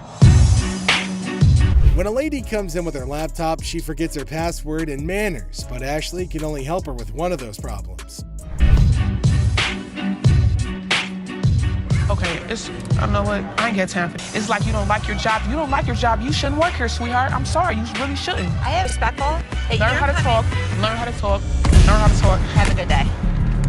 You were too silly. So are Don't you. touch my toes.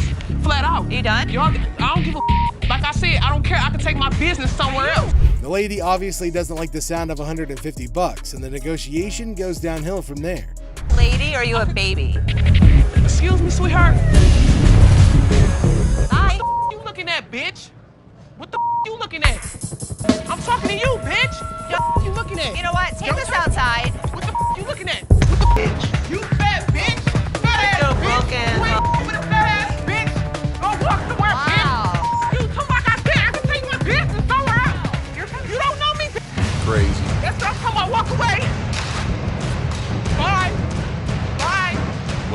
can we do?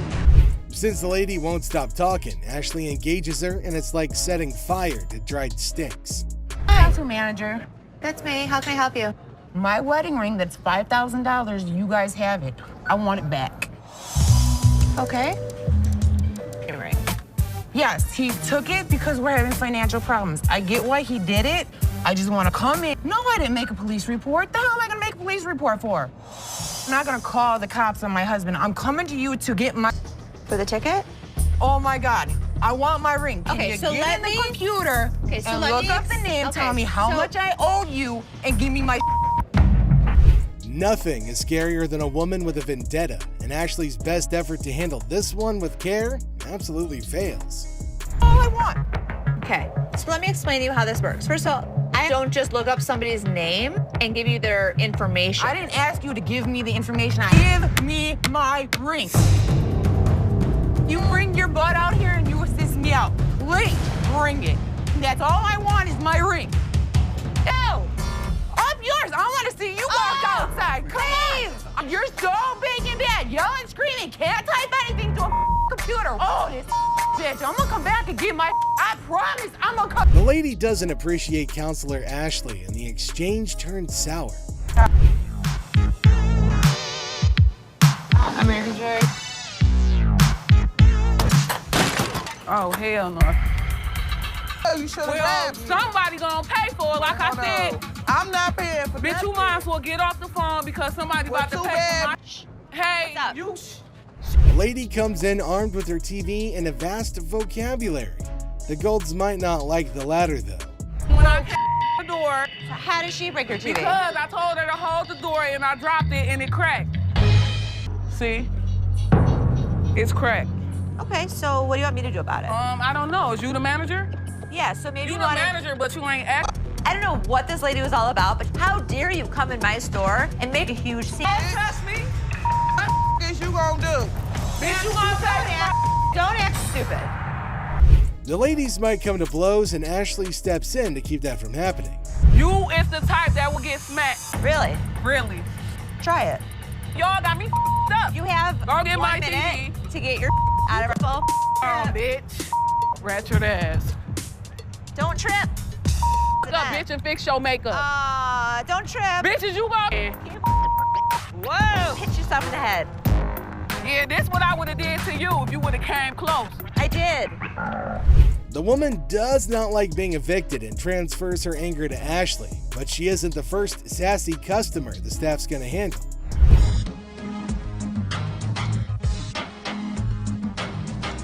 Better try it. I knew it. Self-system is making everything slower at the front. Like, is nobody realizing this except for me? Free loan line. So I can't get your TV through my little tray here. Well, I don't have the time to wait in that line. I've got to get out of here. I've got things to do. There's a long line. Do not have the time to do that. Just come out here and take my TV from me and give me some money for it. This customer takes the adage, time is money, quite literally when he's asked to wait in line. Seriously? Yes, yes. Come out here and take my TV and give me some money for it. Lower the front, and it's starting to make me insane.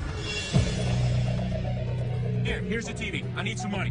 Okay, for me, No. there is a line, but you're not going to come in here and demand money. Here. Oh, yeah, okay. You guys see know this? what? Everybody see this bullshit? What? TV. I just damn store. Sure. You. Yay! Okay. I mean, look at the line. The line is huge. Ashley doesn't appreciate being told what to do by rude customers and lets the man know in clear terms. Looks like his TV's going home with him today. You looking at mother? Get the off me, man. Hey, what the you look? I need my $20. $100. No, Mom, calm down. You won't believe how much this customer did when he couldn't take in the truth. Get the out of here, man. Get the Out of here. Why are you standing behind me? Because you... It's a bright and sunny day at the pawn shop, but hold on to your hats because we're in for a wild ride. This cool and laid-back Albanian dude strolls in with a bunch of ancient comic books. When I say cool, I mean it. Like, look at this. Les. Ganti, how you doing? What's your name? Ganti. Genty? Yeah. Where are you from? He's got dollar signs in his eyes, thinking they're worth a fortune. But is he in for a surprise or what? Les and Ashley, the shop owners, give them their usual warm welcome. The customer proudly showcases his prize comics, claiming they're from the groovy 70s and in mint condition. He's even bold enough to demand a whopping $2,000 for the lot. What? They are shocked. How much did you want for him? I was looking around 2,000, man. $2,000. But our savvy Ashley ain't falling for it. She spots the bent corners and unimpressive preservation, grilling the customer about their sorry state. Poor fella, he's speechless. Didn't see that coming, did he? Do you see the edges? That's just one of them. Come on. No, actually, that's all. Ashley cuts straight to the chase and offers a jaw-dropping $5 for the entire stack. Yep, you heard it right. A gigantic drop from his lofty $2,000 expectation. Naturally, our customer isn't happy with the lowball and tries to haggle. But kudos to Ashley and Les. They hold their ground, eventually nudging the price up to a massive $6. Come on, you guys, just work with me a little bit. Give me something, you know what I mean? 6? And that's when things go from zero to chaos. Our previously calm customer suddenly loses it, accusing the shop of playing mind games. Leslie tries to calm him down, reassuring him they're not joking around. But no, he won't take their word for it. He insists on verifying the authenticity of the comics, and Ashley's response takes him to new levels of shock. From the 1970s. So am I. I don't go for you. Oh boy, buckle up, because it's all downhill from here. The customer starts swearing up a storm, slamming the table like a man possessed. He's convinced he's being duped, and boy is he fuming. Like you're playing me right now, because I know this is worth way more than $6. The situation gets so out of hand that a burly bodyguard has to step in and escort him out. But wait, there's more. Right before leaving, he pulls a move that really ticks off another customer. Talk about adding fuel to the fire. Get the off me. Hey, what the you look? Come here. Next thing you know, we're witnessing an impromptu street brawl right inside the shop. These two customers throw punches like they're in a heavyweight championship match. And let me tell you, it's a hilarious sight to behold. Someone fuck me. You little bitch. Eventually, the bodyguards swoop in like superheroes and drag both fighters out. Man, talk about a show. After the dust settles, our Albanian friend tries to save face with a final quip. I'm Albanian, baby! Well, my friend, you've certainly lived up to that fiery reputation of yours. What a roller coaster of a pawn shop experience, folks. Next up, just another regular day at the pawn shop. People coming and going. Some happy, some not so much. $100. Hold on, bro. Hold on. Let me prove my point. Now here's a guy who walks in hoping to get a loan of $100 for his gold chain. And you know what? The receptionist happily agrees. Loan approved, right? How much would you like? $100. Okay. I can do the $100. Well, hold your horses, because this is where things go haywire. This customer seems all polite and even hands over his ID for verification. But then he brings up this 20% business, as it's written on the sign right there.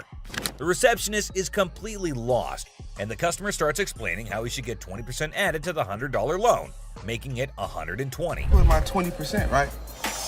What 20%, sir? The sign right here say I get 20%. But the poor receptionist has no clue what he's talking about. Politeness goes out the window, folks. The man's anger instantly flares up when he realizes the receptionist is clueless. He asks her if she's ever seen the sign in her life, and boy does he point it out right in front of the shop. Talk about intense. Sir, I don't know what you're talking about. Is you serious? Yes, sir. Ma'am, you ain't never seen the sign? Now, this angry customer won't let it go. His voice keeps getting louder, drawing everyone's attention in the shop. I'm supposed to get 20%. You said you gonna give me 100. I get 20% of 100. We see as the bodyguard's on alert, and even Seth, the boss, steps out of his office to see what the commotion is all about. The man keeps angrily repeating that he's supposed to get that 20% with $100. When the receptionist refuses to budge, he demands to see the manager. Seth steps up and asks the customer to read the sign again. He patiently explains what it actually means. At another pawn shop, bring me in the ticket, and when you take it out of that pawn shop, I'll give you 20. But does our furious customer listen? No way. He's sticking to his guns, dead set on his demands. He even goes back and snatches the sign to show it to the receptionist and Seth. You can practically feel the tension, folks. If Seth wasn't behind that glass, this guy might have thrown a punch. Clearly, he's not thinking straight. That's when the bodyguard steps in and takes the sign away from him. Hey, straight up, my man. Let this go. Let this go. 20%. The angry customer doesn't even give Seth a chance to explain. Oh boy, talk about rage blinding a person. This irate customer keeps shouting in the shop, demanding his 20%, hoping someone will back him up. Sir. Why? Well, because you're false advertising. I guess you think You're not letting. But here's where things escalate. This customer challenges Seth to step out of his glass office and face him like a man. Whoa, the temperature's rising in here. But Seth's having none of it. He tells him to get out since he's causing a ruckus. And you know what happens next? He gets escorted out by the bodyguard. And get this, he tries to take the sign with him. I'm getting something out there, bro. I'm you down for this time, my man. I'm gonna chase you down. Gotta admit, that's a bit hilarious. But the bodyguard quickly snatches it back, and the customer keeps cursing as he leaves the shop. But wait, there's more. To show his anger, this guy grabs a harmless plant and throws it on the ground. $20 worth right there, bitches. Oh, man. What did the plant do to him? Seriously, what did the plant ever do to you, man? And off he angrily storms away. It's never a dull day around here, is it? This next lady has real poor luck, but it does not excuse her behavior. Wait, man. The door's right there. Have a good day. Because you got a big dude, you think you hot? So this lady storms into the store demanding her stuff back, which happens to be just 2 TVs. The receptionist asks her for some ID and tickets as proof, but this lady is completely clueless. I need your ID or the tickets. My what? She doesn't have any of those things, and here comes the shocker. Her boyfriend pawned off her belongings. Can you believe it? Now she wants them back, and it's a pretty messed up situation to be honest. She explains to the receptionist that she can't provide the required documents because her no-good boyfriend isn't even around anymore. He left her high and dry. Ouch, that's gotta hurt. Now Ashley, who overhears the whole thing, initially sympathizes with this poor girl. But hold up, that sympathy doesn't last for long, and for good reason. I feel terrible for her, but I can't help her without her ticket. This customer suddenly loses her mind, like all the anger in the world has consumed her. And guess what she does next? Brace yourselves, people. She starts yelling and banging on the glass window, demanding her precious TV. Don't bang on my window! Seriously, that's not how you get things done. Even if someone is trying to help you, no one will tolerate that kind of behavior. Ashley, understandably furious, tells her to back off. The situation gets so heated that Ashley has to step out of the room to confront this unruly customer. And guess what? This lady has the audacity to threaten Ashley. Well, Ashley isn't one to back down, so she tells her to get the heck out of the shop. This customer is beyond crazy, I tell you. It seems like she had a truckload of problems even before she set foot in the store. What? I dare you. Now, the bodyguard steps in to escort her out, but oh boy, this girl goes on a rampage. She knocks over everything in her path, completely enraged. Come on, girl, you seriously need to chill out. Bye! What? I'm scared to leave. Finally, they manage to get her out of the shop, but you won't believe what happens next. Unlike the previous guy who threw a plant, this woman tries not once, not twice, but 3 freaking times to break back into the store. I mean, seriously, woman, get a grip on yourself. This is just embarrassing for everyone involved. But damn it, we're not your local psychologist neither. Even the bodyguard has had enough at this point, and he can only imagine what kind of crazy exchange must have taken place. Man, oh man, what a wild scene that must have been. This next guy is the most polite guy you'll see, but things take an interesting turn. I'm trying to help you solve your issue. Well, folks, let me tell you about this wild encounter that went down, starting with a seemingly innocent greeting. Hey, how are you? I'm good, how are you? Well, actually, I'm not doing so good. Little did anyone know, trouble was brewing. You see, this poor customer was feeling down because his dear grandma had passed away. He needed to sell something urgently to scrape together enough cash to cover his rent. Now that's a tough spot to be in, right? Enter Ashley, a real gem of a person. She genuinely empathized with this guy and offered a helping hand. So the dude decides to sell his late grandma's ring, thinking it's made of real gold and worth a fortune. Ashley, being the responsible gal she is, takes a good look at the ring to verify its authenticity. And guess what? It's not the real deal, folks. It's as fake as a knockoff Rolex. Okay. Do you have anything? Naturally, Ashley breaks the news to the guy and asks if he's got anything else to pawn instead. But this fella, he ain't buying it. He's convinced that Ashley's got it all wrong, and he wasted his precious time chatting with her. Well, hold your horses, buddy. Ashley calmly reassures him that his time wasn't wasted and suggested he could pawn his TV instead. But oh boy, this suggestion hit a nerve.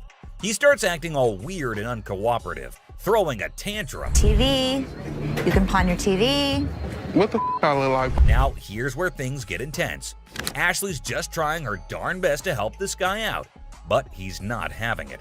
He demands his ring back and starts searching for someone else to deal with. I'm trying to do whatever I can to help him. This not making no sense. And when Ashley tries to explain that she's simply doing her job to lend a hand, it's like a switch flip inside this guy's head. He goes ballistic, questioning Ashley's every move and acting all erratic. It's honestly a bit scary, folks. Believe it or not, this fella has the audacity to tell Ashley to lower her voice, even though he's the one causing all the ruckus. Talk about pushing boundaries. He even has the nerve to put his hand on her face trying to belittle her. And get this, he's not even listening. Lower your voice. Don't Lower your tell voice. me Lower what your to do. voice. Don't Lower your push your- voice. He's busy with his threats, making Ashley's job even harder. But our girl Ashley, bless her heart, stands her ground like a champ. But wait for it, folks. Here comes the jaw-dropping twist. Out of nowhere, a hero emerges. My face. Lower your Don't voice. put your You got finger me. in my face. No, you got me. Bam! This mysterious stranger slams our angry customer to the ground, WWE style. Can you believe it? And that's not all, folks. This hero then grabs the unruly fella and drags him out of the place. Because guess what? The dude still won't quit. On the ground. On the ground. On the ground, mother. He keeps up with his nonsense, making threats and vowing to return for more. Seriously, what on earth did Ashley ever do to deserve this kind of treatment? It's downright mind-boggling, folks. Well, the last person on this list is no less than any other irrational person than earlier. If the item was worth the money, I would give her money, but he was a loudmouth. It's just another ordinary day at the shop when this woman walks in, hoping to make some quick cash by selling her jewelry. Pretty common scenario, right? How you doing? I'm good. Trying to find this here. Well, here's the twist. It's also quite common for people to claim that their jewelry is real, when in fact, it's not. But it all depends on how they react when they find out the truth. Now, this particular woman already seems a bit agitated as she approaches the counter to sell her rose gold earrings. Les, the shopkeeper, takes a look at the earrings and bluntly informs her that the color is not real. Surprise, surprise. I can feel you. Okay, so what's up? They're not real. The woman didn't see that coming. Les goes on to explain why the color is faded, indicating that the earrings are not made of real gold. Now, you'd expect her to accept the reality and move on, right? Nope, not this lady. Instead, she comes up with a lame response like, well, duh, that's because it's rose gold. Seriously? I mean, it's common knowledge that when the color starts fading on real gold, it's a clear sign that it's not genuine. But this woman insists it's two-tone rose gold, while Les insists it's just some base metal. They were just base metal. It's not gold. Base metal is going to turn colors when you put chemicals on it. Come on, lady, listen to the expert here instead of getting all rude. The fact is, base metal changes colors, not real gold. It's pretty clear that this woman just wants some money and has the audacity to demand $200 for those earrings. And as if being rude wasn't enough, she starts hurling abuse at poor Les. That real rose gold earrings, man, I need $200 right now. What the is the... Talk about being confused and disrespected. I can't blame Les for not taking that kind of nonsense. So the bodyguard steps in to escort the woman out of the shop. But guess what? She keeps insisting that she wants her money and even asks the bodyguard to check the earrings again. Seriously, lady, drop it already. Here's the funny part, and you'll never guess what Les did next. Yeah. You want me to wrap these up? Yes, he did that. I mean, why bother with someone who refuses to listen, right? Eventually, the woman is escorted out by Les and the bodyguard. But she doesn't give up that easily. She actually tries to break into the shop not once, not twice, but 3 times. I can't help but feel secondhand embarrassment for her. It's like witnessing pure insanity. I can't tell. He's out. In conclusion, this woman's behavior was out of line. Instead of accepting the truth and moving on, she chose to be rude, abusive, and persistent. It's a good thing Les and the bodyguard stood their ground and didn't let her disrupt the shop. Let's hope she learns a lesson from this and thinks twice before causing such a scene in the future. My dad truly believed that this glass could be something. Space for years. And you never know what surprises will walk through that door. Today we've got Seth bringing in something that's blowing everyone's mind, and boy is he in for a shock.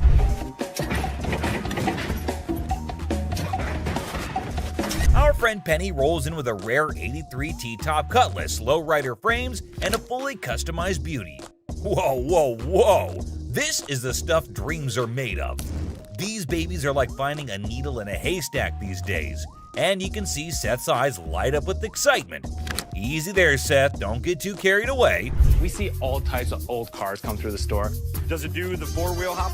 It could if you wanted it to. This amazing car is decked out with 4 switches and can hop up to 72 inches in the front. And guess what? If you're up for it, it can even do a 4-wheel hop. Talk about a versatile ride. If you wanted it to, it's equipped to. But it's very rare we see a tricked out car that actually jumps off the ground. This car is the real deal, folks. It's got all the bells and whistles you could imagine. How often do you come across a fully equipped ride like this? Seth can't help but admit that it's incredibly rare to see a car that's not only fully customized, but can also jump off the ground. He can't resist showing off, telling us about the car's 4 hydraulic pumps and a whopping 14 deep cycle batteries. More batteries mean more power, right? Seth and his buddy can't resist the temptation to hop in and experience it firsthand.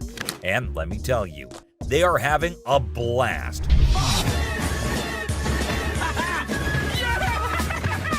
Now, Seth really wants this car, but he wants it at the right price. Penny, on the other hand, is hoping to fetch $12,000 for it. Will Seth bite the bullet and make the deal? Well, here's the twist. How about $4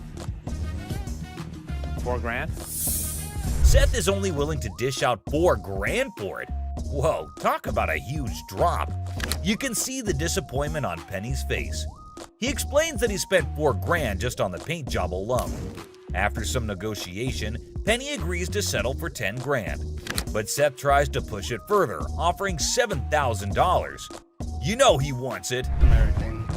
It's very rare we see a tricked out car that actually jumps off the ground. Penny, being the wise guy he is, doesn't take the deal. In the end, they part ways on good terms. Well, folks, let's hope Penny finds another buyer who's willing to meet his price for this fully customized car. It's always a thrill to see unique items like this in the pawn shop. And who knows what will come through those doors next. Stay tuned for more pawn shop adventures. But here comes another gem-filled day at Les's Pawn Shop. Who knows what other surprises await us in the future? Stay tuned, folks, because the adventure at Les's Pawn Shop is far from over. Hold on to your seats because this next guy is about to unleash some of the rarest goodies on the market. 5, 6. Brace yourselves, space geeks, because this is gonna blow your mind. So this guy rolls up with a bunch of crates, and let me tell you, the anticipation is real. Got a couple things. I have some Star Trek things, and I also have things from NASA. He's got some seriously cool stuff from the Star Trek universe, and even NASA. I mean, come on, that's pretty awesome. It's clear that this dude is a space enthusiast through and through, and his collection is off the charts. Honestly, it's a total flex. Like, seriously, you gotta take a look at this thing. This is all the kind of stuff that you're into. Now, here's the kicker. Ashley confesses that she and her brother aren't exactly die-hard Star Trek fans. But guess what? Every time they get anything Star Trek related in their shop, it flies off the shelves. I'm not a Trekkie girl, my brother's not a Trekkie guy, but when we get Star Trek stuff in here, it flies off. Talk about a lucky break, huh? This guy managed to gather all these valuable items from various Star Trek conventions across the country, thanks to his gig as a truck driver. Talk about dedication to the cause. But wait, it gets even better. He pulls out this kit from Paramount Studios, which is a seriously impressive piece in his collection. To give to radio station to run ads for the show. And it's an authentic set that was sent to a TV executive when Deep Space Nine first hit the screens. Now that's some next level stuff right there. You can't help but appreciate the sheer coolness of it all. Here's the catch though. All this awesomeness comes at a price, and Seth, our shop owner, is taken aback by the asking price. This was $1,000? Yes. Wow. $1,000? Yes. Why? Why is that so Because much? it's custom built and it all lights up and works. The The guy wants a whopping $1,200 for everything, unless ever the savvy negotiator tries to bring it down to $700. It seems like a stalemate, but fear not, because Ashley steps in with her clever thinking.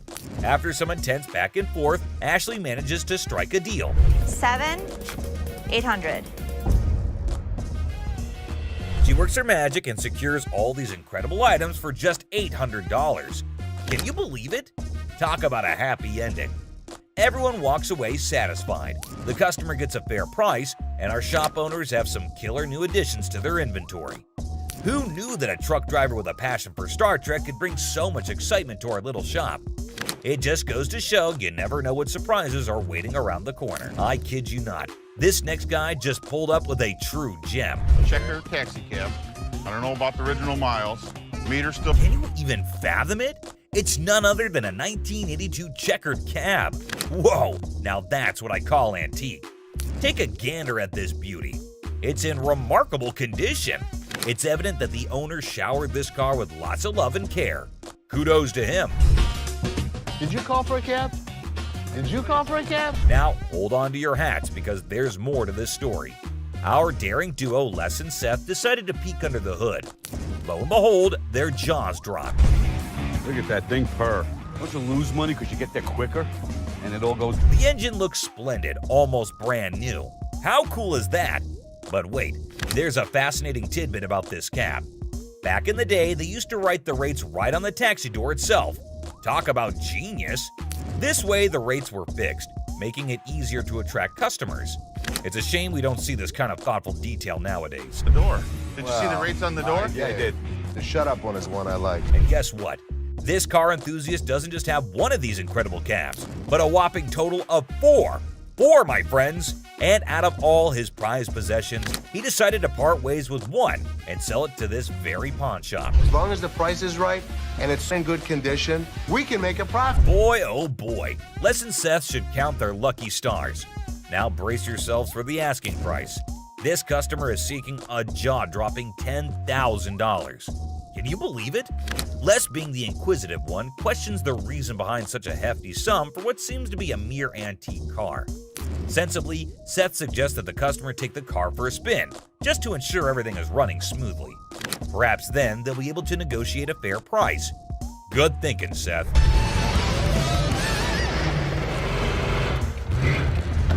Les, ever the insightful one, recognizes that this is not just any ordinary car. It's a masterpiece, a truly unique item. Plus, considering its excellent condition, they can actually turn a profit from it. However, much to their disappointment, the customer refuses to budge below $8,500. Sadly, no deal can be made today. Nonetheless, Les wishes him luck, and we join him in hoping that the right buyer comes along for this exceptional ride. Fingers crossed, and walked away from the deal. But wait, there's more. You think Les will let him walk away like this? Les has something up his sleeve, and he does this. Well, after mulling it over, the customer finally caved in and agreed to Les's offer. That's the kind of influence Les has, folks. Somehow, people just can't resist his charm. Now, with everyone on the same page, they can all happily move forward. It's smooth sailing from here on out. Jack, get the out of here. Yeah, I know you're gonna get your hands off. Really? You got me. No, she ain't by herself. She ain't by herself, my man. No, I call. I'm sure you're curious about what happened. So let's not waste any time and jump right into it. So this customer walks into the pawn shop looking visibly upset. As usual, Ashley greets him and asks how he's doing. Turns out he's not doing well at all. Here's the reason why. I'm not doing so good. No? My grandma just passed. I'm sorry. I was like... It's really sad to hear about it. Now, he brings along a ring that belonged to his grandmother. He wants to pawn this ring because he plans to retrieve it once he earns enough money. How sweet, right? However, it turns out that the ring is fake, which surprises the customer. Now, this got me thinking. Is he pretending or is he genuinely serious? It's hard to trust people these days, you know? But Ashley comes up with a solution to help him out by pawning his television. Can you guess what his response was? What the I look like pawning my TV? He starts getting rude with Ashley, which escalates into a heated argument. Then he demands his ring back, and not only that, he insists on being helped by another employee because he's annoyed with Ashley. And guess what happens next? Put your finger in my face. Don't put your finger in. Yep, that's how he ended up there. Crazy, isn't it? This customer's behavior became even more disrespectful. Just to prove that Ashley was completely wrong and useless, that's when, as you saw, the big guy steps in and knocks him down. But he continues to yell and curse at her. Eventually, Byron forcefully removes him from the shop. You got me up. No, let's go. Man, let me go. Let me go, man. Just when he thought everything had settled down, the customer goes ahead and threatens Ashley, saying he'll come back to get her. Oh dear, that's the biggest mistake he made since entering the shop. We all know what happens when someone messes with Ashley, right? Well, brace yourself and see it for yourself.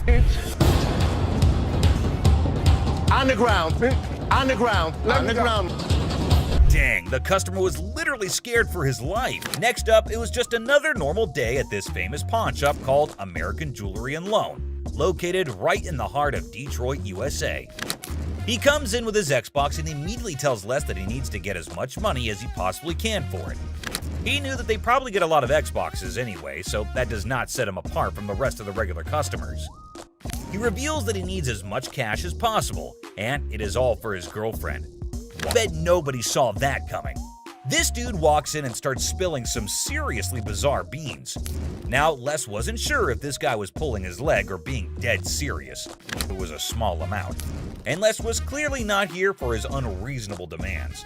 Take a look at his reaction, Chop. $300, dog. You don't have to raise your voice at me. You. The customer then starts well, at least they wished him a good day. Moving on to the next. You talking to? Alright folks, let me set the scene for you. We got Sharonda and her son Deontay strolling into the pawn shop on a mission to get some bling bling for a special occasion.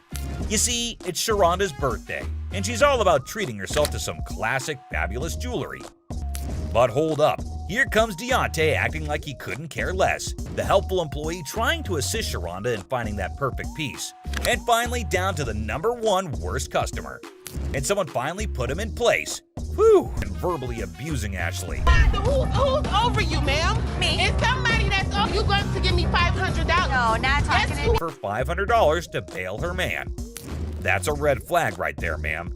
Anyways, when Ashley asked her how she estimated $500 to be the value, she was fumbling and gave a very lame reason. Because this is a new gig. You threaten me? You're out. You're not. For the last time, good lord, someone please ask her to zip it. And I swear, my poor ears were begging for mercy. But you know what? Kudos to Ashley for taking charge and showing her the exit door. She didn't let anyone rain on her parade and swiftly dealt with the situation like a boss. The store probably let out a collective sigh of relief when she was gone. Dude, just picture the chaos that would... No way, dude. You can practically feel the heat radiating from her furious motions just waiting to erupt. Fight back. If this dude's got any sense left in him, he better step up and start doing some major damage control. It is a replacement phone. Simple as that. But hold up a sec. Did he bother to bring the receipt? That's the million-dollar question right there. Because you know, without that little piece of paper, it's gonna be a bit tricky to sort things out. I mean, come on, it's like buying a ticket to a concert and then trying to get in without showing it. No can do, my dude. Receipts are like the golden ticket when it comes to returns and replacements. They're proof that you actually bought the item legit and can claim your rights if something goes wrong. Now, assuming he actually did bring the receipt, then it shouldn't be a major issue to get him sorted out. The store can check the purchase details, verify the warranty, and see what can be done about that faulty camera situation. It's all about following the proper procedure and making sure everything is legit. I ain't got it with me, I ain't bring it. So you're telling me you knew you had to get the phone exchanged and forgot the receipt? But Rich says they don't even sell iPhones for $200. So obviously my man over here is a scammer. Rich was very clear that he could look into it, but he needs the receipt. And he kept denying. Yet Rich asked him who showed him the phone so that he could double check. He randomly calls up one guy and obviously the guy denies, saying they had iPhones on sale 2 to 3 weeks back. And the customer claims that he got it 2 to 3 days back. But obviously the man didn't like the fact that he is getting caught. And you wouldn't believe what he said to Rich. Mohawk, shut the hell up. My Mohawk doesn't talk. It clearly does. Clearly it Along doesn't. with that goatee, Now, too. the goatee does. Like seriously, this dude went way overboard.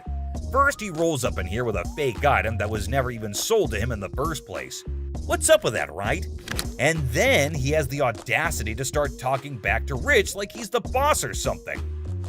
Come on, man, Rich ain't just gonna sit there and let this guy run his mouth without firing back. It's all about standing up for yourself and not taking any BS from anyone. Rich had every right to clap back and put this dude in his place.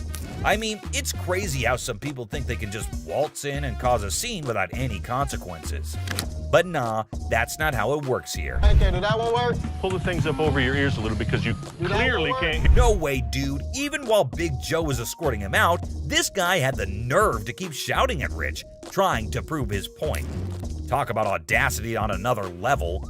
I mean, seriously, when you're already in a situation where you're being shown the door, you'd think common sense would kick in, and you just leave quietly. But no, not this guy. He just couldn't resist the urge to keep arguing and making a scene. It's like he thought he could still somehow win the argument or get his way by raising his voice. But let's be real here. Shouting isn't gonna magically make your point more valid.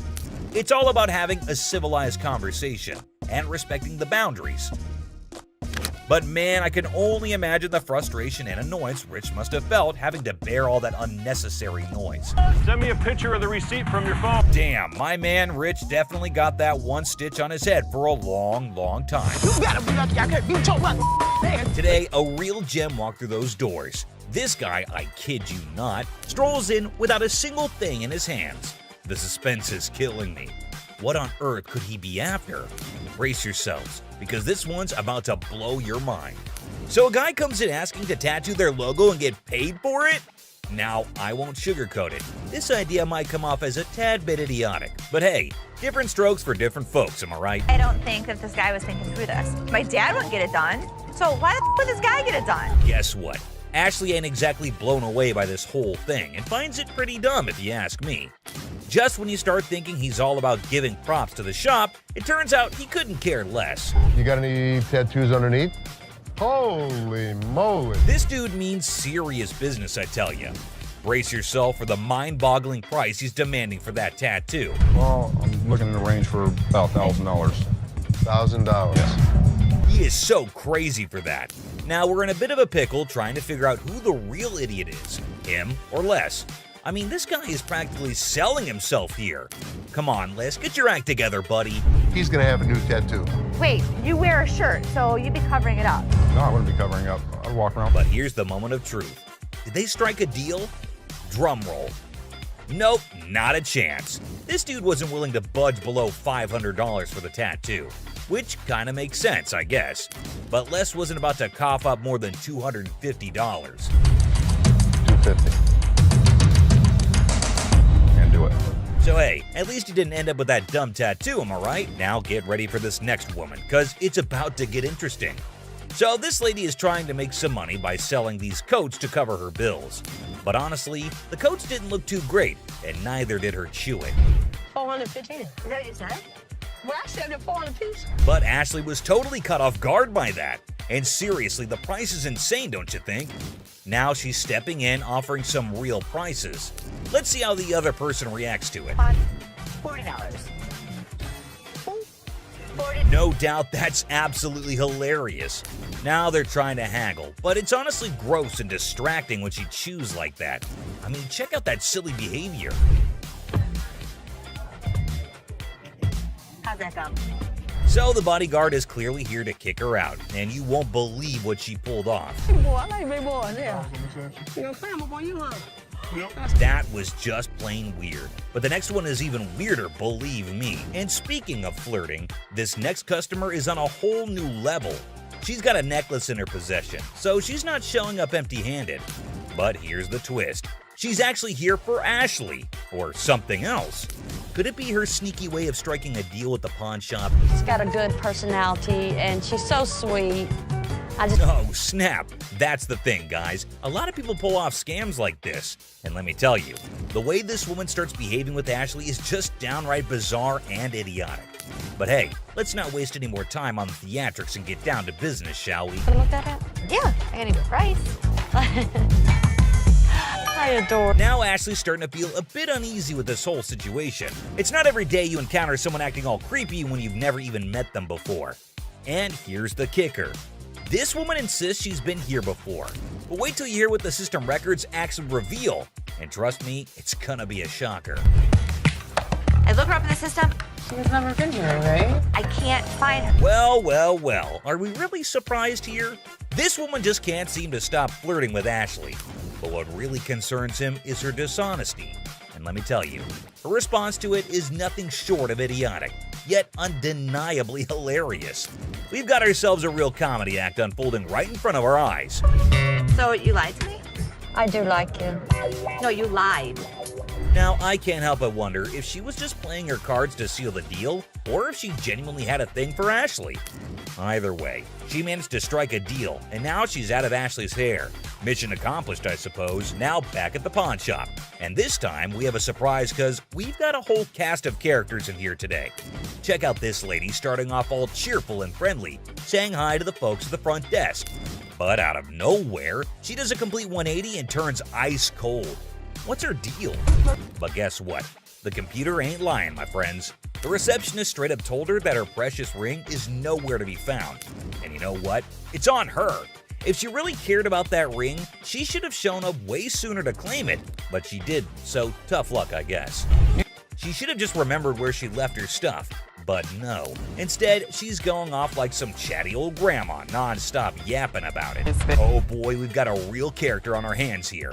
This lady just won't accept any responsibility, I tell ya. Hey lady, newsflash. It's your job to remember, not his. This is where she's really taking the cake and acting like a complete idiot. And get this, she starts pointing fingers at poor Les, blaming him for this whole mix-up. I gotta say, it's giving me secondhand embarrassment. Just look at the unending drama. Sorry that your grandma's ring exceeded its time limit. You made the mistake and did. But what we've got next will blow your mind. So it's just another day dealing with annoyed customers. This lady was supposedly waiting for 2 hours, or so she said. But man, isn't she a little too aggressive? Oh, you gonna ignore me. Can I get some help? Now Ashley jumps in to handle the situation. But this lady won't even let Ashley speak for a single minute. Such a big mouth. You need some better help up in here. I've been standing here going on almost 2 hours. This lady just won't quit shouting. And to be honest, Ashley is so done with it. But you won't believe what this customer does next. It's seriously shocking. Because he told me. Excuse me. Seriously, what kind of lady does that? I get that she's mad, but why resort to getting physical when the manager is talking calmly too? Well, Les totally turned her down because it's just not worth that much. And this lady couldn't handle it, I suppose. You won't believe what she does next. Seriously shocking stuff. This customer walks in claiming she's here to get back the stuff she pawned off. But guess what? Buy. Not pawn. They were buy. Turns out she didn't pawn anything. She straight up sold it off. Man, this lady is clueless. She doesn't have her ticket and she expects someone to help her out? Seth tries to intervene, but it's pointless because this woman just can't grasp the fact that without the ticket, there's nothing anyone can do. If you bring me the ticket, I'd be more than happy to take care of it for you. I need my. Show me the ticket. I don't have my ticket. Now she's all paranoid, thinking people are trying to deceive her, and she's planning to take matters into her own hands. Uh-oh, that can't end well. At this point, it's best to just walk away, lady. Phone call. A little phone call? Be up here to handle y'all, mother. Who you having? This lady is refusing to leave until her brother shows up to give the pawn shop owners a beating. How messed up is that? Seriously, this woman needs to just shut up. Better be ready. For what? Because my brother's gonna come up here and To do what? See that mug made me mess with the man. Bro, what is you doing, man? Yo, man. If you steal something, you're a thief. I mean, look up in the dictionary, that's what it means. Bad parenting. The pawn shop door swings open, and a furious mother charges in like a bull in a china shop, demanding to know if her daughter sold her precious ring here. How you gonna sit here and tell me? You told me you brought it here, right?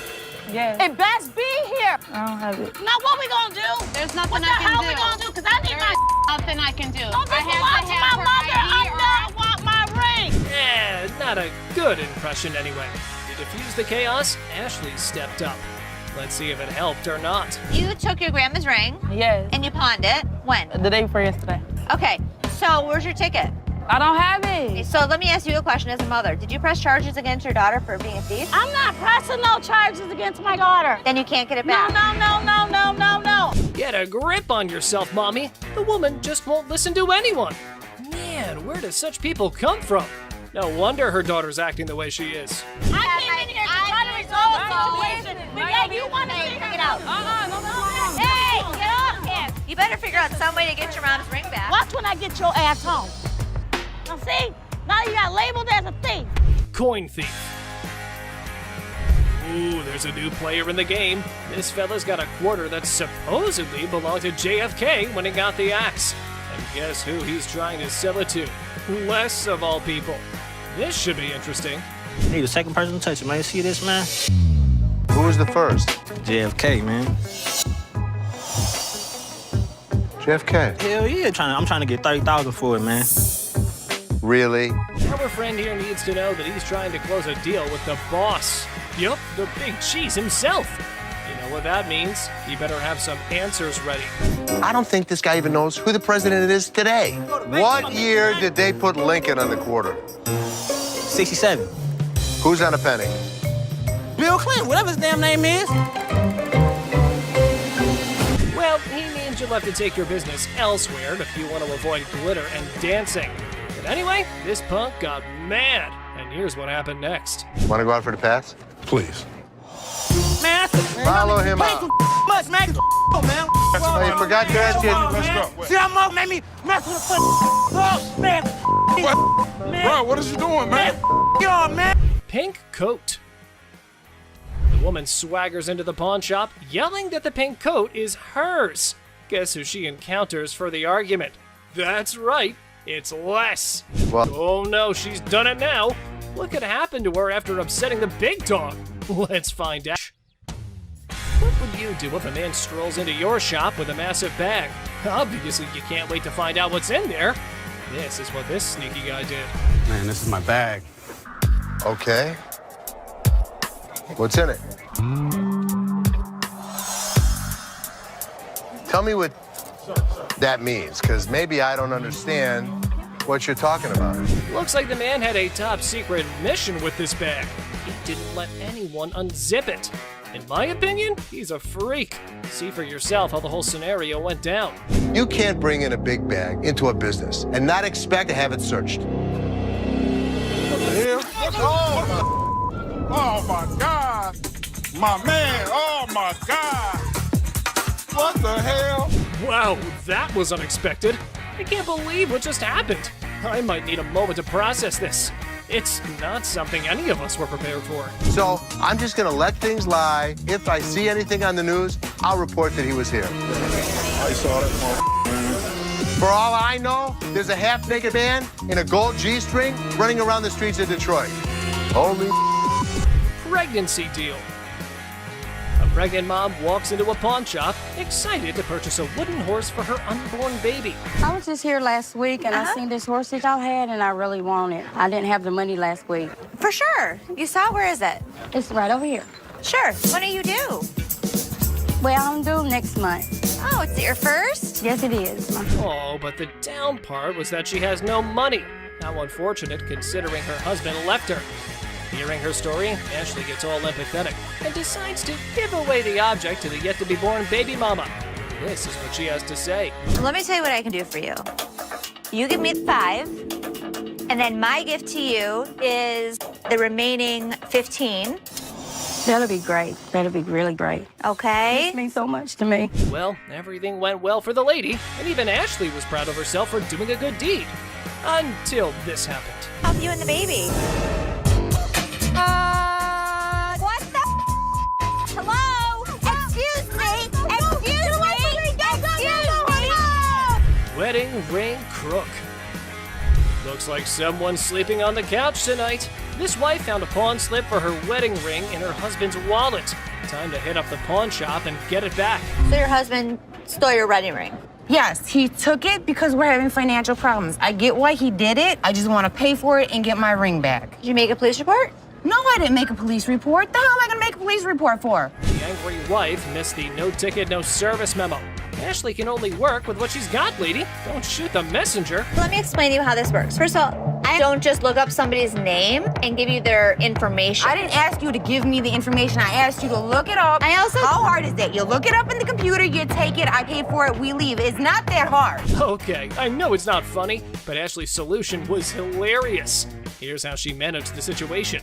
Nobody saw it coming. It isn't Take that hard. your pretty little feet, walk your pretty little legs out of here. You are not. Just go back there and give me my How hard is that? You can't just go back there and type in a name? It's time to go. The only person you should be threatening is your husband. Invisible friend. A guy trying to pawn a fake bracelet walks into a store with his imaginary friend. However, Les was skeptical until the friend started haggling for a better price. My partner right here, Robert, we want to pawn this. You're who? My partner, Robert, right here.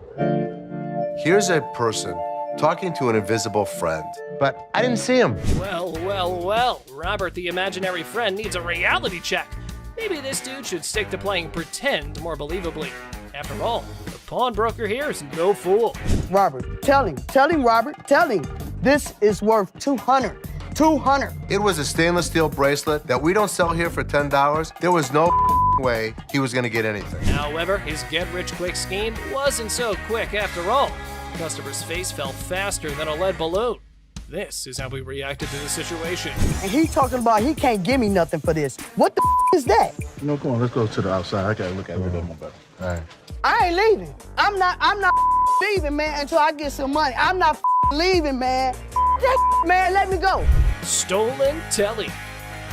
This lady's ex-boyfriend pawns her TV for some quick cash.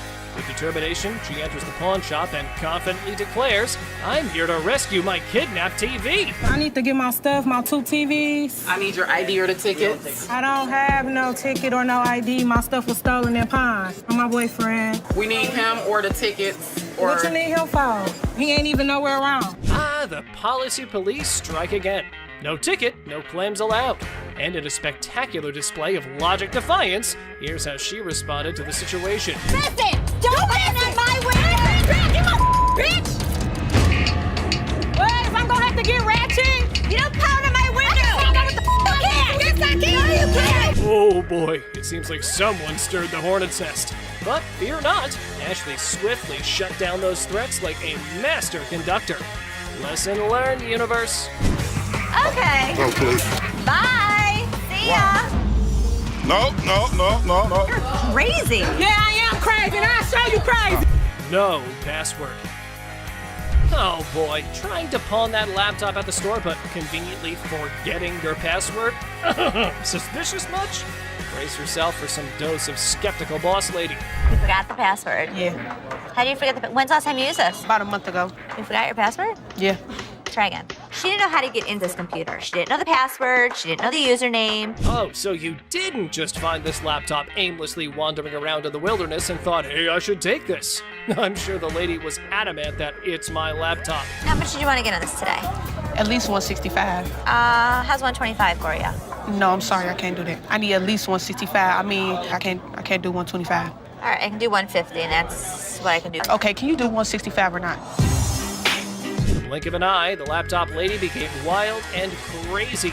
Her responses and shouts made everyone wonder if she was off her rocker. I am a grown-ass woman. You're not acting like one. Like I said, I am a grown-ass woman. You're not acting like one. I'm not gonna sit here and argue with you. Like I said, I can take my business somewhere else. Goodbye.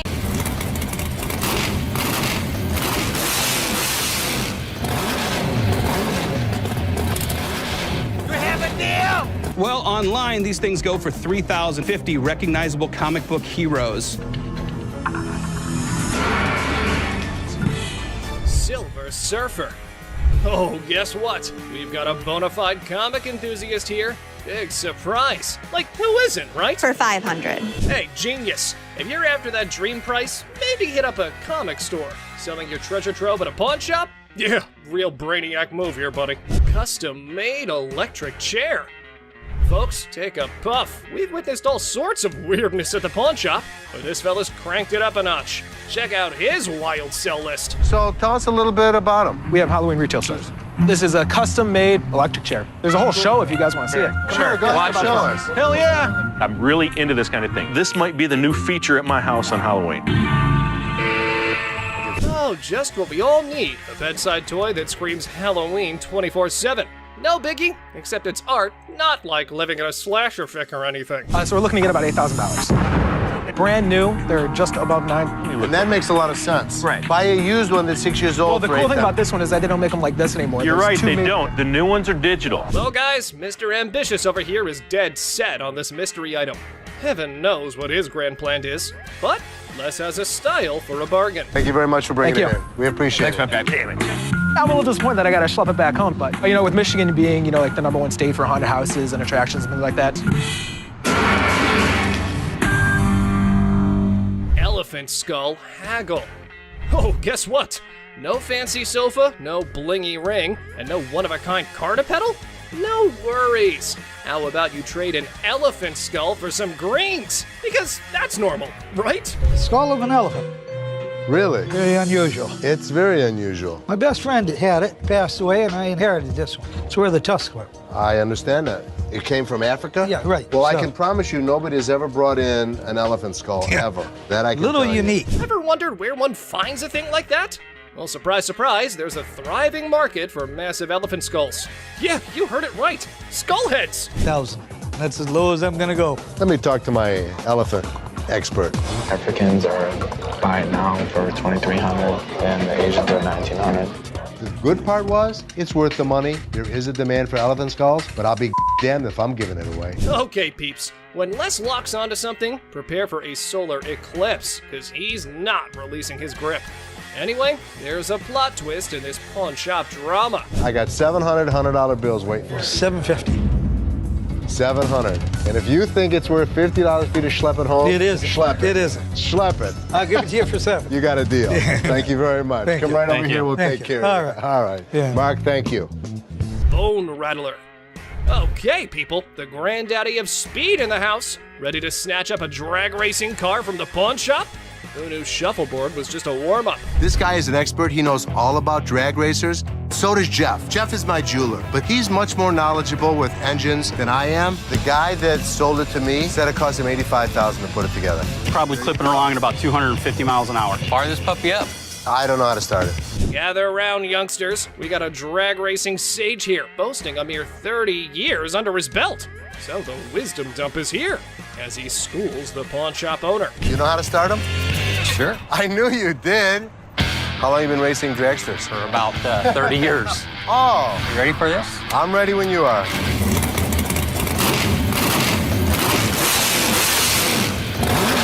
All right, Mr. Been There, Done That. Let's see if your drag racing tales can seal this deal or take a nosedive. Now, coming straight to the negotiation. 20 grand. 7,500. I don't think so. If you give me the money today, 15,000. I'll throw the skeletons in for free. We have a deal for 15,000? I guess so. Thank you very much. Have a good Enjoy day. your new car. Mechanical bull. Ah, the good old days of Wild West bull riding and rugged cowboys. Some dude missed the memo that it's not exactly the trendiest scene nowadays. Time to catch up, y'all. Going for a ride in my parking lot, or what are we doing? Let's have a little fun, girl. We're trying to sell our mechanical bull. Why do you have it? A Western-themed restaurant bar before, and that was the theme. We put the bull into the bar. Well, slap on those cowboy hats. We got ourselves a scene here. But seriously, who's taking bets on whether they can wrangle a decent price for that rodeo-style bull riding? Let's say you were to buy these brand new. How much do they cost? They cost around $15,000 to $20,000. How much do you want? $15,000. So if I was to buy this brand new or buy this used from you, it's the same price. Rental companies rent these out for $750 a day. There's a lot of revenue potential. Ah, man, sad to see these alpha men taking back their bull home. But folks, hold on to your hats. Maybe Ashley has something else in her mind. 3,000 right now. 45. 31. 39, you pack it up. That's my bottom dollar. 34. I can't do it. Sorry, good luck. Dr. Death's van. Step right up, viewers. You've heard of Dr. Death, but today's highlight is the van that spotlights as the ride for assisted suicides. Because nothing says vacation like a one-way ticket, right? This is a 1968 Volkswagen van owned by Dr. Death, Jack Kevorkian. By Dr. Death. This is the actual van that he did his first and several other assisted suicides in. Jack Kevorkian was an iconic figure in the city of Detroit. We're not aiming for a Valley of Chrome farewell tour this time. Mr. Big Bucks here wants a six-figure sum. Brace yourselves, because Les has his few concerns all queued up. It is a piece of history. I like buying weird. You won't find another one. The problem is, it doesn't make sense to spend six figures on something like this for me. Well, you either love it or hate it. But I love it. This is definitely a piece of Detroit. A van oozing that delightful combo of creepiness and death vibes. So legit. However, why not throw in another expert opinion? Let's see how that went. So 10,000 ain't gonna buy it. No, I'm in the six-figure range. 20 grand? No. 25 grand. 30 grand. 50 grand? 30. One time. 50. 30 cash right now. Bizarre bikini. Check out this granny of the century who strolls into the pawn shop with an elderly figure that has a lot to do with, I don't know. You have a look and maybe you decide. Which is the doll? I heard that. I'm undressing her. What can I say? A really nasty looking woman, but a very cool item. Yep, that's about accurate. You just saw a long-legged granny in a bikini. All the efforts are done in the name of art. However, our granny here invested in this model. How much did you want for this thing? I'd like to get $500 for it. This thing is art. It's a very cool item, but not for that price. She's really cute. I mean, she's really fun to look at, but it's not going to be even close to 500 bucks. Never mind, that was gonna be a deal breaker. Unless Les had some more quotes to add to the art piece, this stirs things up for the selling mix. Here this woman was playing my game, and I was losing. 200. 190. I'll take it. Will he stop? Okay, schlep it home. You know, I heard my dad saying it wasn't worth the extra $10. Bull. She wants 200. Latex vacuum bed. Look who's spicing up the pawn shop scene. This dynamic duo's got a latex vacuum fetish bed up for grabs. You know, just your average afternoon errand. Latex vacuum bed. A what? A latex vacuum bed. So you have sex with latex? Pretty much. It's like the autoerotic asphyxiation is what Pretty it is, much, correct? yeah. Bobby J surprisingly knew exactly what this thing was. All right, I was wondering, who needs candlelit dinners when you can have vacuum-sealed intimacy? I'm not here to judge. However, here's a quick demonstration. Is it normally when Felix has his hand over his mouth? Normally what they like. I actually used it. Are you breathing? Here we go. Not gonna work. It's working. Everyone's a critic when it comes to, what's the word? Innovative sleeping arrangements. Yeah, there we go. And we aren't sure if that ever went up for the big sale. Used it. So how could you not want to do this with him? Because I don't want to suffocate. It's not for everybody. I'm familiar with the bed. Very much so. Just imagine having sex and he don't have to hold you. Perfect. Well, now we got that out of the way. Watch your punk ass up, but you ain't getting my car. I got my laptop home. I ain't leaving this bitch till you give me my money. I need my mother air. Time to go. No. My friend's laptop.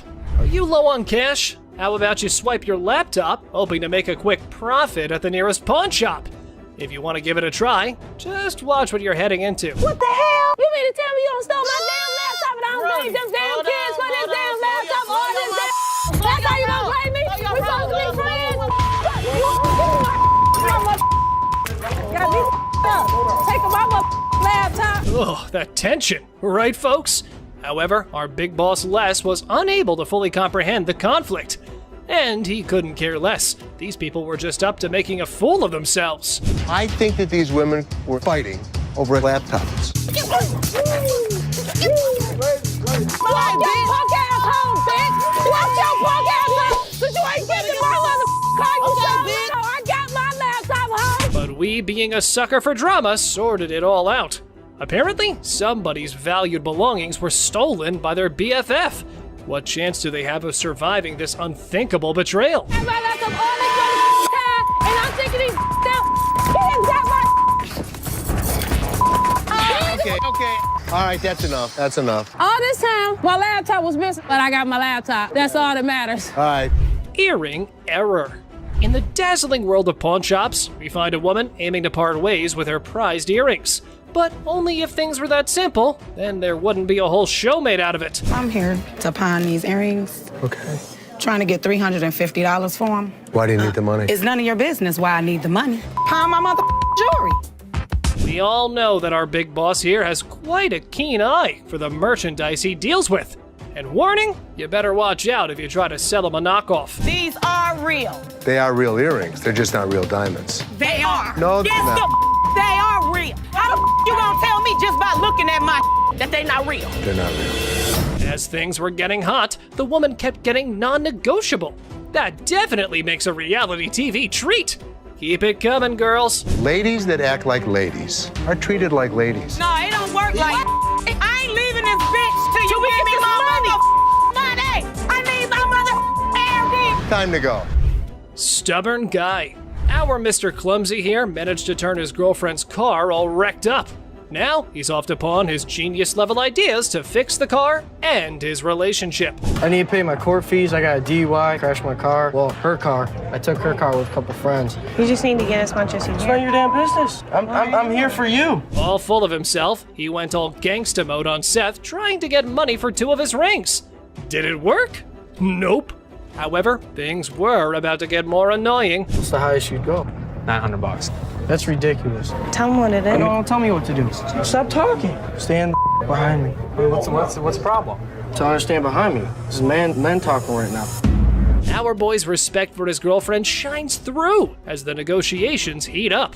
Hold on to your seat, because this encounter was a true lesson in having proper manners. Maybe we should just take the money. That. Stop talking. Just Dude, stop seriously, talking. why are you Just such an stop. ass? No, you need. No, I don't need to. You're my store. This It is my property. business. This It's is not my your property. Do I She's her tell own your person. property what to do? Hopefully one day she'll wisen up, move on, and realize that this guy's a complete tool.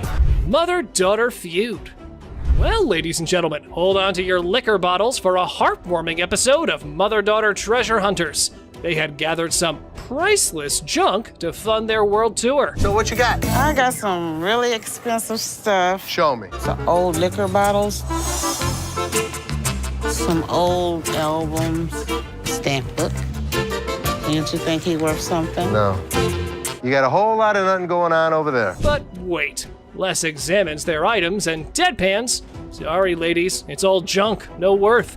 The things took a swift left from there, guys. Told you it wasn't worth nothing. You need to watch your trap because this worth everything to me. It don't matter. They don't want it.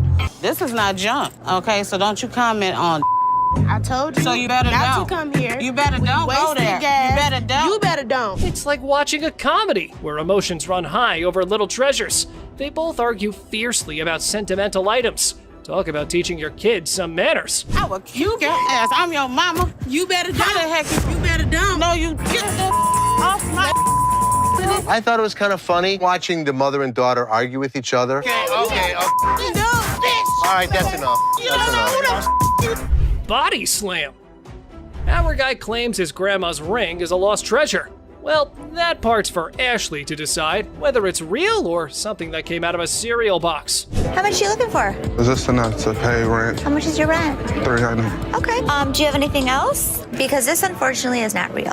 What you mean it's not real? It's not real gold. Basically, y'all sit up here and waste my time talking to you. You don't waste your time. Oh dear, Mr. Sad Story. You've really painted yourself into a corner now. It was almost as if he was starring in his own drama series. I'm like, just give me my ring. I need to speak with somebody else because you irritate me flat out. I'm trying to help you solve your issue. What you mean? What you mean? I'm trying to help you solve your issue. Lower your voice. This guy's acting really erratic and it's making me really nervous. Hold on tight, because here come the Powerpuff Boys to rescue our protagonist from his own soap opera. What a gimmick. A day he's gonna remember for a while. Don't put your finger in No, you got me. She ain't by herself, my man. Bitch, I'll be back, bitch. You're talking that now, get the hell out of here. He was lucky I have other things on my mind, or I would have beat him to a pulp. PlayStation. In a stunning twist, our lovable, larger-than-life customer walks into the pawn shop dreaming of snagging a PS3. Let's hope the controller can keep up with his enthusiasm. How much are your PlayStation 3s? How much you want to spend? You got $70. Can't let it go for 70, my man, unfortunately. I've seen them for $70 to $80 at other pawn shops. Does it come with a warranty? It comes with an as-is warranty, unless you'd like to purchase an additional warranty, which I'd like to help you with. This is bull. Our six-pack gamer needs some physical exercise rather than video games. Mirror, mirror on the wall, who needs a jog more than them all? I need a PlayStation 3 for $70. I sell them for $100. That is ridiculous. All I got is 70. I want somebody else to talk to around here. Well, there's only gonna be one other person you're about to talk to, and if you keep your voice raised like that, we'll be more than happy to speak with you. And here's where you might consider scheduling that eye wash. Oh boy, up next could rival a comedy sketch, complete with unexpected twists and turns. Get out of here. I'll take a ride, big boy. Big boy. Ride, big boy. Push me. Here we go, big boy. Here we go. Have a good day. What's all that about? What you want to do? I come down this my level, beat your ass down here. What? Take you all that, bitch. Do it right. Ashley fires.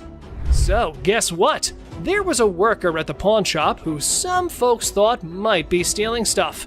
Ashley got wind of it and had a little investigation on her hands. You said you wanted to know if Tressa asked me to put anything else on the internet? Yeah? Well, she did. She did? Another watch. Are you kidding? Nope. I'll take care of it. Don't even put it on the internet. Okay. I have to check with Brian first to see if Tressa got permission to pull the watch from the display case. Right when Ashley was busy being a detective, the sneaky thief decided to drop in. What wonderful timing! Well, since you're here, time to do some explanation. I didn't ask him to put it online yet. I didn't ask him. So he wouldn't just offer it? Right. You said to come to one of you guys. Well, before I would have bought it, I would have came to you But guys. you already asked him to put it on the internet. No, I said, was it a possibility? I pulled it out. Okay, you went around the bush and kind of asked him. No, I'm still not 100% sure if I wanted to buy it. Alrighty then, you're going home because you were not hired to make CEO-level decisions. But wait, there has to be more about this situation. You're fired. Fine, that's fine. I said I wasn't even sure if I was going to. It's fine. I literally told everyone that you weren't as big of a bitch. I was wrong. Excuse me? Get the out of here. Get out of here. Let's fight. How much can you give me, man? 20 bucks? $20. The hell you mean? I'm more or less helping you than anything. Man, I'm gonna need more than $20 for this, man. Of course, they're giving you exactly what it's worth, aren't they? So just take the money and run. But anyway, here is how our man decides to handle the situation. Hey, come on. I played this game before. I know this was a scam. You broke my trust, and because of that, Justin, you're fired. Replica. Oh boy. Get your wrists ready for this one. A man walks in with the Audemars Piguet watch, and Les was in all mood to get his hands on it. How about 6? 4,000. No, I don't think I can go that low. You want to meet in the middle? I'll go 4,500. No, I need to get the 5 out of it. Sorry. All right. Appreciate your time. 4,600. However, our pawn king did pull out these big bucks. But he was sure. Duh, he was. But hey, just wait, because Seth might have a different opinion. So let me check it out real quick. Oh. It's coming up counterfeit. Oh, bull. Oh, yeah? Look at it right here. It says, do not purchase. It's a known counterfeit. What? Did our pawn maestro get scammed? Well, wait. They called the seller back in for another purchase to trap him down. Let's see how that goes. You mother coming into my store selling a that's not real. Here's the way it works. Either give me my money back or go to jail. I bought them, and now, I've gotten taken on them, too. I believe you. I mean, I'll give you your money back. Unreal diamond. Regular day at a pawn shop. Antique necklace. A man strolls in claiming an antique necklace.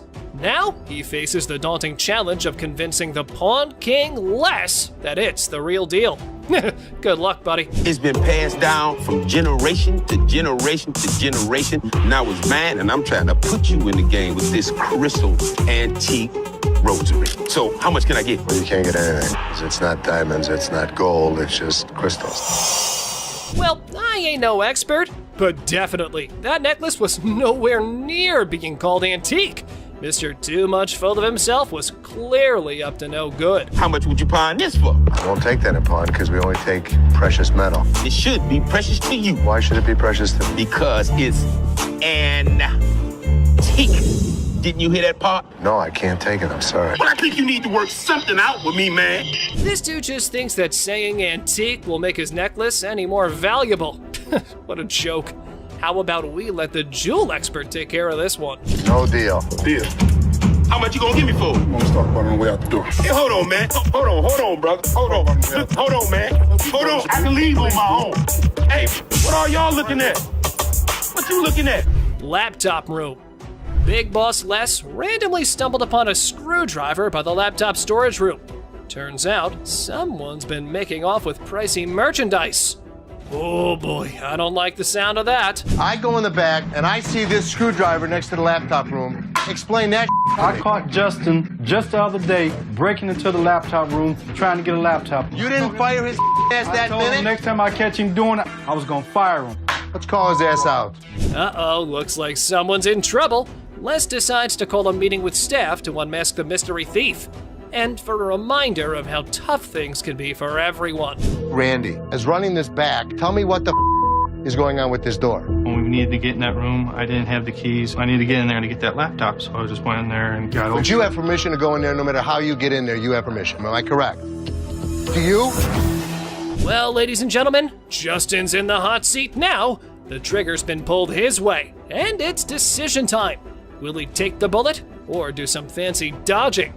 Here it is. Did you steal anything? No, I would never steal anything. It's just to do my job. When I'll ask Rodney for the key, and Rodney doesn't show up to get this laptop. The manager that I asked didn't come get the laptop, so I'll just... What the excuse is? You broke my trust. And because of that, Justin, you're fired. Tiffany watch. A man's got an antique Tiffany watch and a burning desire to sell it to the pawn queen, Ashley. But hold on to your goats. There's a twist coming. I've already done a little bit of research on this thing. This watch is 160 years old plus, at least. And you've had offers of $3,200 and you want more. I do. It's gorgeous. There's old mine-cut diamonds on this. This could be worth thousands of dollars. I need my dad's help. Our jewelry-selling farmer decides to bring a goat as his lucky charm while dealing with the boss lady. But the real question remains, is the Tiffany watch the real deal? This watch could be worth a fortune. Does it say Tiffany in it? No, we're inside. That's the problem. So, a couple things. Why would Tiffany not want to buy it? They don't actually do that at Tiffany's in New York, so they won't authenticate it. They don't authenticate items that aren't genuine, sir. Like this cheap knockoff. You better go put that back in your pocket. And get going now. The movement in the watch is not Tiffany. Tiffany did make their own movements. Another thing that makes us believe that it's not Tiffany is the way the diamonds are set. 160 years ago? Tiffany would have normally set them better. More professionally. Even back then. I can pop it back on. It's no big deal. It should pop on pretty easy. No cables. Here. No, we can't go for that one. PS3. This dude looks like a goon from GTA. He came to the pawn shop to reclaim his PS3. I know, folks. The description of the man makes the whole scene more interesting. I'm just trying to get my I got a brand new PlayStation 3 up in this bitch. You know what it is. Let me just get my in line like everybody else. I'm just saying, I've been standing. Stop yelling. What the are you yelling I'm just about? saying, I want you to be able to hear me through this window. That's kind even. Give your slip, get your item, and get out, bro. But wait, there is a twist we all been waiting for from our protagonist. This ain't mine. Is this the wrong one right here? This is, I don't know who it is. It ain't mine. Got me check this. Look. Mine's brand new out the box. What is this? Yours. The minute he brought it in, we bagged it and labeled it. Oh man, why do they always have to threaten the old man when things can be sorted through negotiation? But anyway, here's the inevitable. Hey, get your hands up off me, big fella. Straight the up, boy. Get your hands off of me right now. I swear to God, if y'all don't give me my PlayStation, I'll call 30 goons up here right now. Call him. I'll call 30, 40 goons up here right now. Call him. Meet my lawyer. A woman storms into the pawn shop, swearing their diamond earring and turning her ear green. And guess who's with her? A lawyer, no less. I look at his earring that he says is turning his ear green, and it's a fake diamond with a fake metal. This is not the correct earring for the receipt. I got my lawyer with me. This was wrong. Oh dear, Miss Drama, it's not that simple. Your slip doesn't quite match the description, so getting that refund might be trickier than you thought. Would you like to meet my attorney? I want my money. My attorney will escort you out. You better not put his hand on me. Then you better turn around with your 2 legs and walk out yourself. I'm not walking nowhere. Want to bet? Well, lady, it was time for you and your mannequin of a lawyer to walk out the store, while keeping your respect where it belongs. You don't just tell me what to do. Get out. Yeah, you done took my money, you sold me a gold earring, got my ear turning colors. I don't care if he had 10 lawyers in here because we didn't make his ear green. It's just a scam. Give me a diaper. Oh, man! Man, why you break that, man?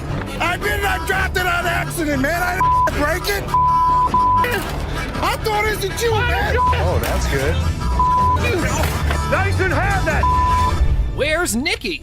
The lady has arrived at the pawn shop saying one of the workers valued her earrings, and now she's just demanding the estimated price.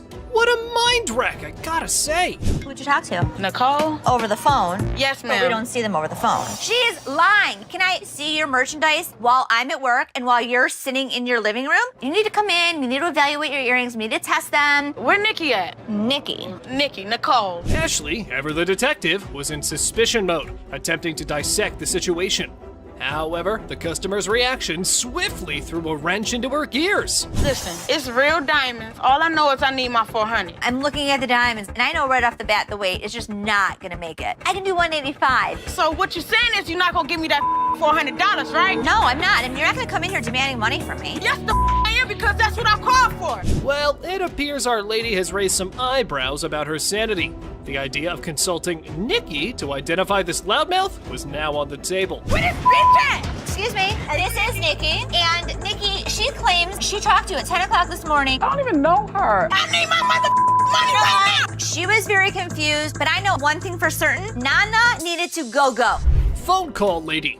This one time, an elderly woman disrupted the quiet at the pawn shop with her booming phone PC. 2 older folks enter the pawn shop with 1970s computers. They hope to sell them to fund a trip out west. Let's see if they were able to enjoy the blast from the past. Got some equipment here. So how much are you looking for? About $900. To be honest, if you bought these new, it's about like $400. We need more than that. Yeah, we need more than that. What I can offer you is 0. 0. Things took a sudden turn, and honestly, it felt like we stumbled into some reality TV treat. Buckle up, because this pawn shop just got a lot more interesting. You mean 0? Most people don't get that aggravated when they bring in like ancient artifacts. Yeah, people collect these. Oh, they're antiques now. We'll take 800. 0. How many times do I need to tell you? We're not interested in it. Leave the store. I'm not taking it. Store. Well, fellas, y'all better just use it to scroll some pictures of the out west, because I probably think that trip's now canceled. You and you too. Diaper. Oh, man! I thought it was you, man! Didn't have that. Put it in the dumpster if you want. She slap. Our big boy seeks an appraisal for a ring, and guess who he stumbles upon? None other than Ashley, the queen of quotes in this pawn shop. I do what I want to do. Bye. Big ass off me. Have a good day. Pacifier pawn. Seth, our pawn shop hero, encounters quite the character of a customer eager to part with both a TV and a ring. But wait, what's in her mouth? I'm Seth. Oh, you cute. Yeah. So how can I help you?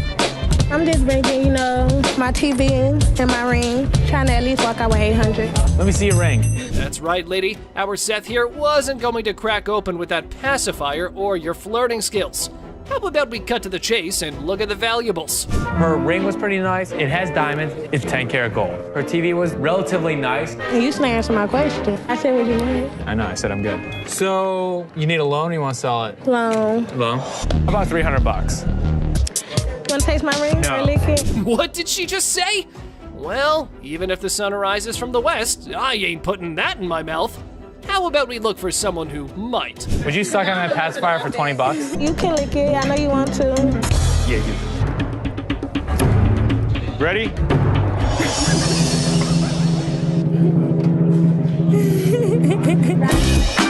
Push fight.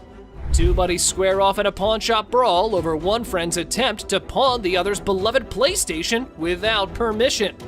This calls for drama. That took my PS3 trying to pawn my your shop. I'm getting my money back. You know him? PlayStation. Yeah, that's my roommate. He tried to pawn my your shop, trying to get some money off, but I want my PS3. He owe me money. It's mine. My back. Hey, do me a favor. We're not gonna scream, okay? What's happening here? This ain't your hotel room, spoiled punks. You're just creating a ruckus. Y'all better watch that tone and listen to the Pawn Majesty. Angelo, Steve, is that his? This between, yes or no? I mean, we just trying to handle it ourselves. That's fine. Steve, I'm gonna ask you one more time. Is it Angelo's or yours? It used to be his. Okay. He owe me money. What else supposed Steve? to do? My Pay all bills. my coming You on ain't this. saying tell you what I'm gonna do I got with send it. all my I'll tell you what I'm gonna do. All right, guys, you probably want to take your business outside because there are some customers here who are not in a mood to listen to your story. Come take Can I see it? Come with me. You know, I'm a pawnbroker. I'm not a kindergarten teacher. You guys go talk about it amongst yourselves, and when you figure it out, then come back inside, okay? Until then, I don't want to hear you arguing. You grown men, not kids, go on. All right. Free grab. The girlfriend decided to pawn her boyfriend's Xbox, and now he's on a crusade to rescue it. Lesson learned, right? Pawning is such a brilliant way to solve everything. My girlfriend, she came up here and she got rid of my Xbox 360 and I came up here to get it back. Okay, here's the ticket. No, I can tell you her name and you can just give me my I can't 360. give you any information about somebody else's account. You just need to give me my stuff. No. But our man here forgot that this store needs a police report for such incidents. So how about you keep your volume down, gamer? Instead, this is what he does. Can I just have my We can sell you another one. Well, let me just look for one that I want to grab. Okay, you go that way.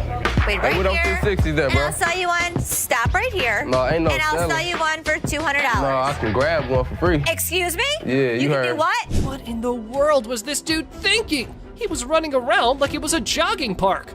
But hold on to your seats. Big Joe was here for a run too. Hey! Get out of here. Get the out. Now. All right, Don't ever step back. You gonna make me move? Get out of my face. My store. Bye.